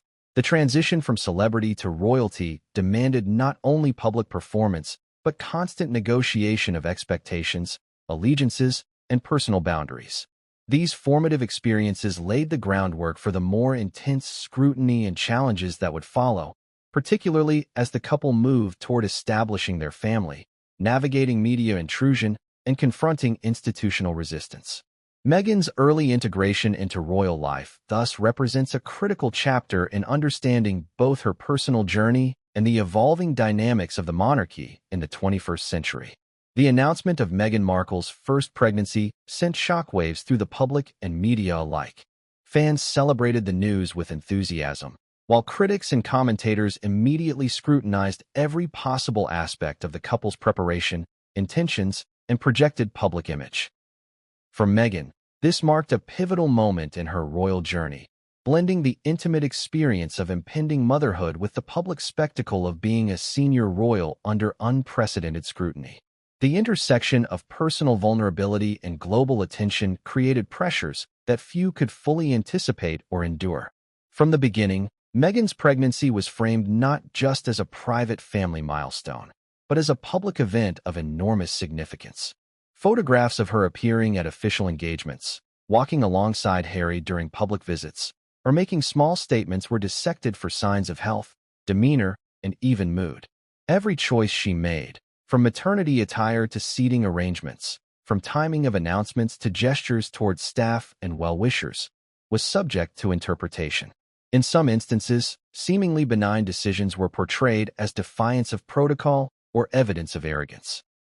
The intensity of coverage contributed to an environment in which normal pregnancy experiences were amplified into controversies, leaving Meghan and Harry in a near-constant state of vigilance.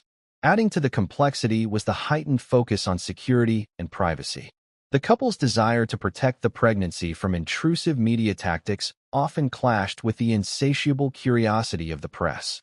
Paparazzi encircled residences, helicopter overflights became a source of tension, and leaks of private details emerged with alarming frequency. Reports suggested that Meghan was acutely aware of the historical patterns of media intrusion, particularly the experiences of Princess Diana, and she took deliberate measures to shield herself and her unborn child. Yet, the very act of implementing these measures, security protocols, private travel, selective public appearances, was itself interpreted by some media outlets as secretive or controlling behavior, illustrating the paradox of visibility and privacy inherent to royal life. During this period, internal palace dynamics also intensified. The pressures of pregnancy amplified existing strains as Meghan navigated relationships with household staff, advisors, and extended royal family members. Accounts emerged of disagreements over scheduling, public appearances, and communication strategies, reflecting not only the logistical challenges of preparing for a royal birth, but also the underlying tensions between tradition and the couple's desire for autonomy. Observers noted that Harry's support of Meghan often positioned him in opposition to certain institutional expectations, creating friction that would only grow in subsequent months. The media narrative surrounding Meghan's pregnancy was particularly volatile regarding race and identity. As the first woman of mixed-race heritage to marry into the modern British monarchy with significant public visibility, Meghan encountered scrutiny that often transcended typical royal commentary. Social media commentary, editorial speculation, and sometimes overtly racist narratives amplified the pressures she faced. Analysts later noted that the combination of celebrity status, racialized commentary, and institutional expectations created a uniquely stressful environment for Meghan, further intensifying the challenges of her pregnancy and early motherhood. Public events, tours, and charitable engagements during this period demonstrated both the determination of Meghan to remain active and the challenges inherent in balancing health, energy, and public responsibilities.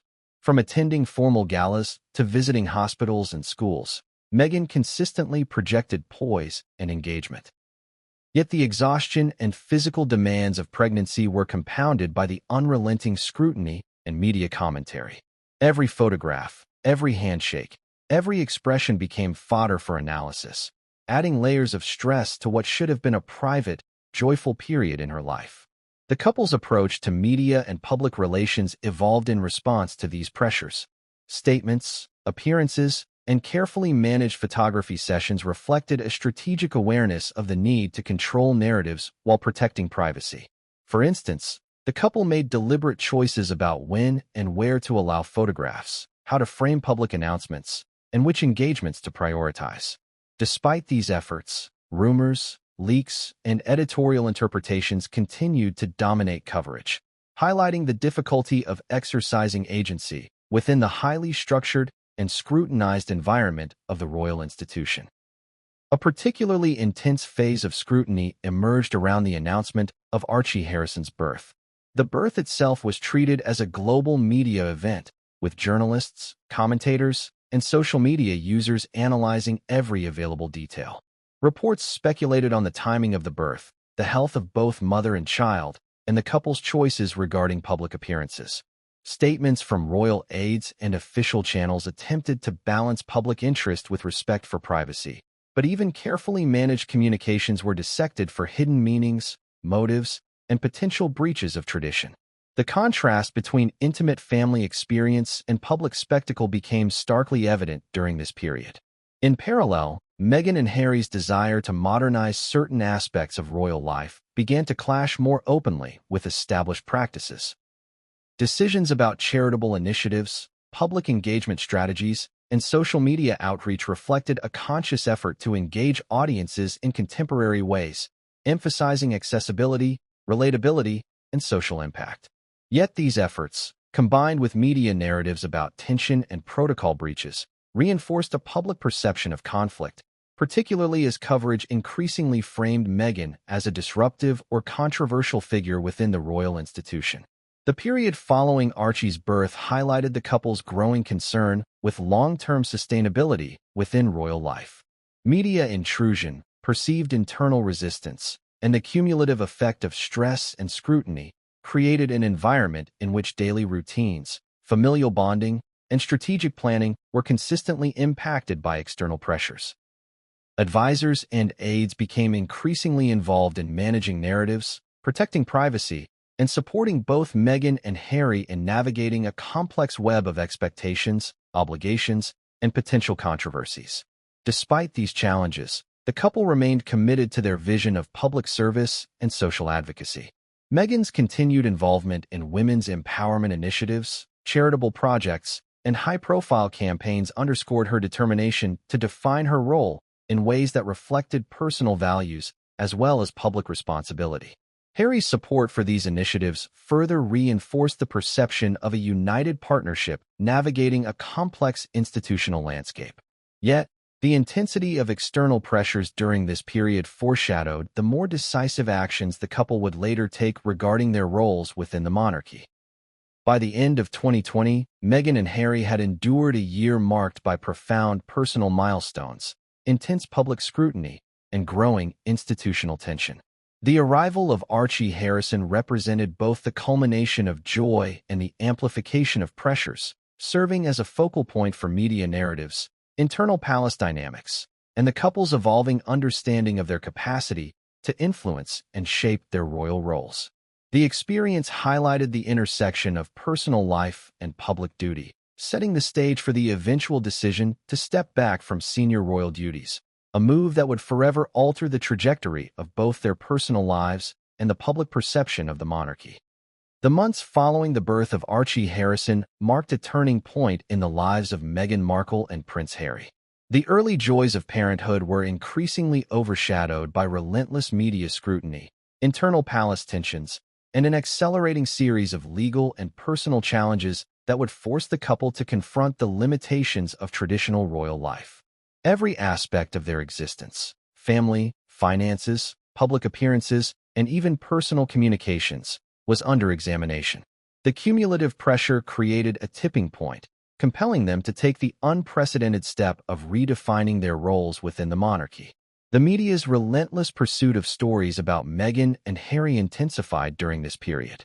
Tabloid headlines, social media speculation, and opinion pieces painted a picture of discord, tension, and disobedience to royal norms.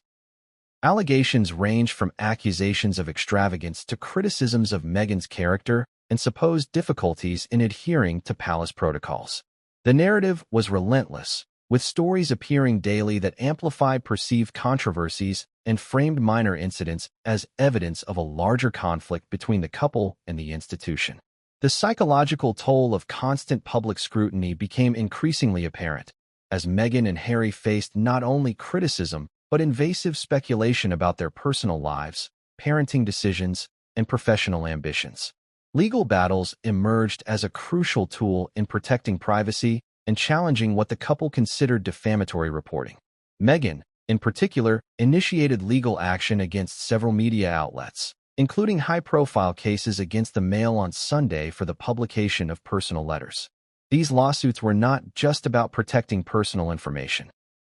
They became symbolic of a broader struggle to assert agency in the face of powerful institutional and media forces. The legal strategy was multi-layered, involving both defensive and offensive measures designed to challenge inaccurate reporting while establishing new precedents for media accountability in relation to public figures. Internal palace dynamics also became increasingly strained. Traditional advisors, accustomed to decades of royal protocol and precedent, often clashed with Meghan and Harry's approach to public engagement and private decision-making. Tensions reportedly arose over the management of staff, the couple's travel plans, and the balancing of public duties with personal priorities. Observers suggested that some members of the household perceived the couple's independent initiatives as challenges to authority or deviations from accepted norms. This environment of friction contributed to a growing sense of isolation, prompting Meghan and Harry to reassess the sustainability of their roles within the monarchy. The decision to step back from senior royal duties, announced in early 2020, was the culmination of these mounting pressures. The couple framed the decision as a necessary step to protect their mental health, family life, and personal autonomy while continuing to fulfill charitable and public responsibilities on their own terms. Media coverage of the announcement was intense, blending shock with speculation about motivations, financial implications, and potential conflicts with senior family members. While some applauded the decision as a courageous assertion of agency, others criticized it as a breach of tradition and a challenge to the monarchy's stability. Financial independence became a central concern following the decision to step back. The couple sought to establish sustainable income streams that would support their new lifestyle while maintaining the public-facing aspects of their charitable and advocacy work.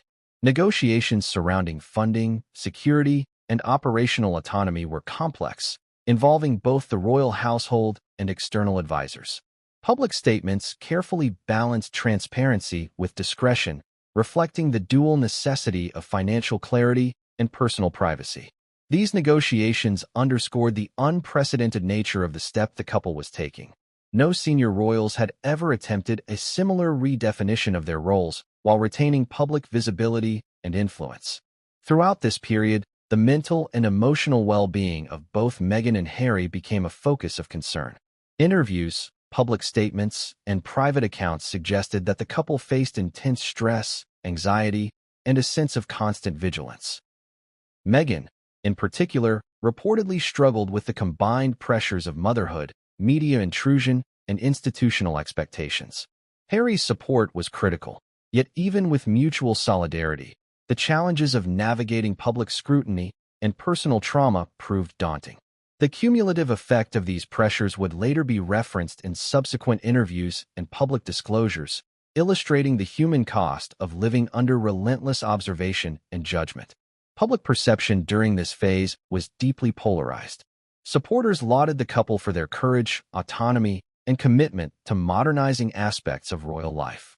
Critics, conversely, interpreted the step back as evidence of instability, entitlement, or a failure to uphold the responsibilities of their positions.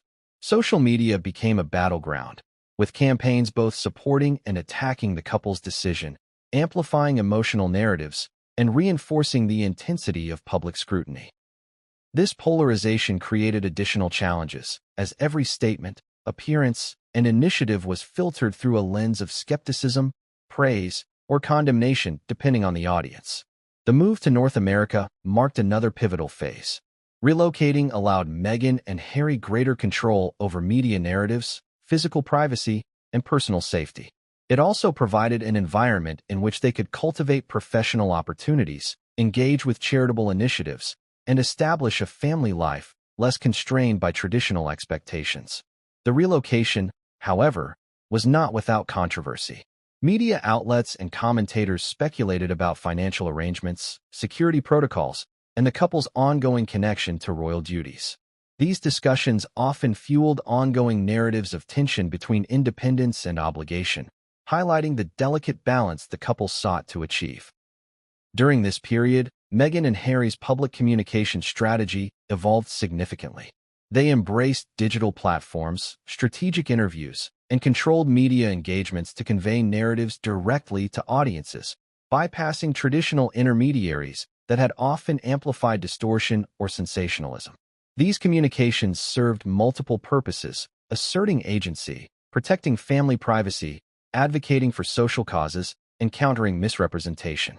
The couple's media strategy reflected a sophisticated understanding of the modern information landscape, emphasizing transparency, authenticity, and narrative control. By the end of 2021, the decision to step back from senior royal duties had fundamentally reshaped the couple's lives. Meghan and Harry had navigated intense media scrutiny, legal challenges, and institutional resistance, while simultaneously building a framework for independence, advocacy, and personal autonomy. The process revealed both the constraints of traditional royal life and the possibilities of redefining roles within a centuries-old institution. It also highlighted the personal and emotional costs of public life, the strategic necessity of legal and media engagement, and the complex interplay between personal agency and institutional expectation. The story of Meghan and Harry's step back from royal duties is a testament to the pressures faced by modern public figures attempting to balance private life with unprecedented visibility. It underscores the transformative power of agency, the importance of mental health, and the challenges inherent in navigating both public duty and personal well-being. This chapter serves as a prelude to the subsequent phases of their journey, in which professional endeavors, philanthropic efforts, and ongoing media scrutiny would continue to define the contours of their evolving public and private lives. The aftermath of stepping back from senior royal duties marked a period of both liberation and turbulence for Meghan Markle and Prince Harry. Freed from the rigid protocols of the palace, they gained unprecedented control over their public image, financial independence, and personal schedules. Yet with freedom came a new set of challenges: heightened media scrutiny, public debate over their motives, and the necessity of carving out professional identities outside the royal framework. Their lives became a complex interplay between public expectations, private ambitions, and the constant need to navigate the narratives crafted by both supporters and critics. Almost immediately, the media fallout from their departure intensified. Global headlines scrutinized every move, from their relocation to North America to their emerging professional projects. Critics framed their actions as abandoning duty, while supporters highlighted their courage in prioritizing family and personal well-being. The dichotomy of public opinion became a defining feature of their post-step-back life. News cycles were relentless, social media amplified both praise and condemnation, and the couple found themselves negotiating a landscape where every personal decision could be politicized, sensationalized, or misrepresented. One of the most significant developments during this phase was the couple's pursuit of professional ventures. Prince Harry and Meghan recognized the necessity of establishing financial independence to support their family and philanthropic initiatives. Strategic partnerships, content deals, and speaking engagements became avenues to secure both revenue and influence. Their collaboration with global platforms for media production, including high-profile projects with Netflix and Spotify, reflected a deliberate effort to leverage their platform for storytelling, advocacy, and revenue generation. These initiatives were meticulously planned to align with personal values, social causes, and the couple's desire to maintain some degree of control over narratives surrounding their lives. Philanthropy remained a cornerstone of their post-step-back identity. Even as they pursued professional projects, they continued to engage in charitable work focused on mental health, social justice, and community empowerment. This dual focus, combining business ventures with advocacy, allowed them to redefine public engagement in ways that transcended traditional royal roles. Unlike previous generations, who were bound by formal ceremonial duties, Harry and Meghan demonstrated the potential to blend influence, activism, and entrepreneurship in a modern context. Family life, however, remained at the center of their priorities. The birth of Archie and the early years of parenting introduced both joy and logistical complexity. Maintaining a sense of normalcy while managing the demands of public attention required careful planning and boundaries. The couple's decision-making reflected a commitment to protecting their children from invasive media coverage, balancing private experiences with public appearances, and establishing a nurturing environment that contrasted with the intense scrutiny of royal life in the United Kingdom. During this period, public perception continued to be deeply polarized. Interviews, media appearances, and public statements were dissected extensively, often sparking both admiration and criticism. Every professional deal, philanthropic initiative, or personal disclosure became a touchpoint for public debate. This intense focus created both opportunities and pressures. On one hand, the couple could use their platform to amplify causes and share their narratives directly with audiences. On the other hand, the constant analysis reinforced the weight of public scrutiny, highlighting the ongoing tension between agency and expectation. Media strategy became increasingly sophisticated. The couple worked closely with advisors to navigate interviews, social media engagement, and content releases. This approach allowed them to preempt misrepresentation, highlight personal narratives, and emphasize causes of importance. Each project was carefully crafted to balance authenticity, visibility, and privacy. By controlling their messaging, Harry and Meghan established a form of influence that minimized reliance on traditional media outlets while maximizing the impact of their public engagements. In addition to professional and media developments, the couple faced challenges in maintaining relationships with the broader royal family. Periodic disagreements and differing perspectives on public engagement continued to generate headlines, fueling speculation about internal dynamics. These tensions, while often amplified in the press, underscored the complexities of redefining roles within a family institution that had long-standing traditions, expectations, and public responsibilities. Navigating these relationships required careful diplomacy, selective communication, and an understanding of both familial loyalty and personal boundaries.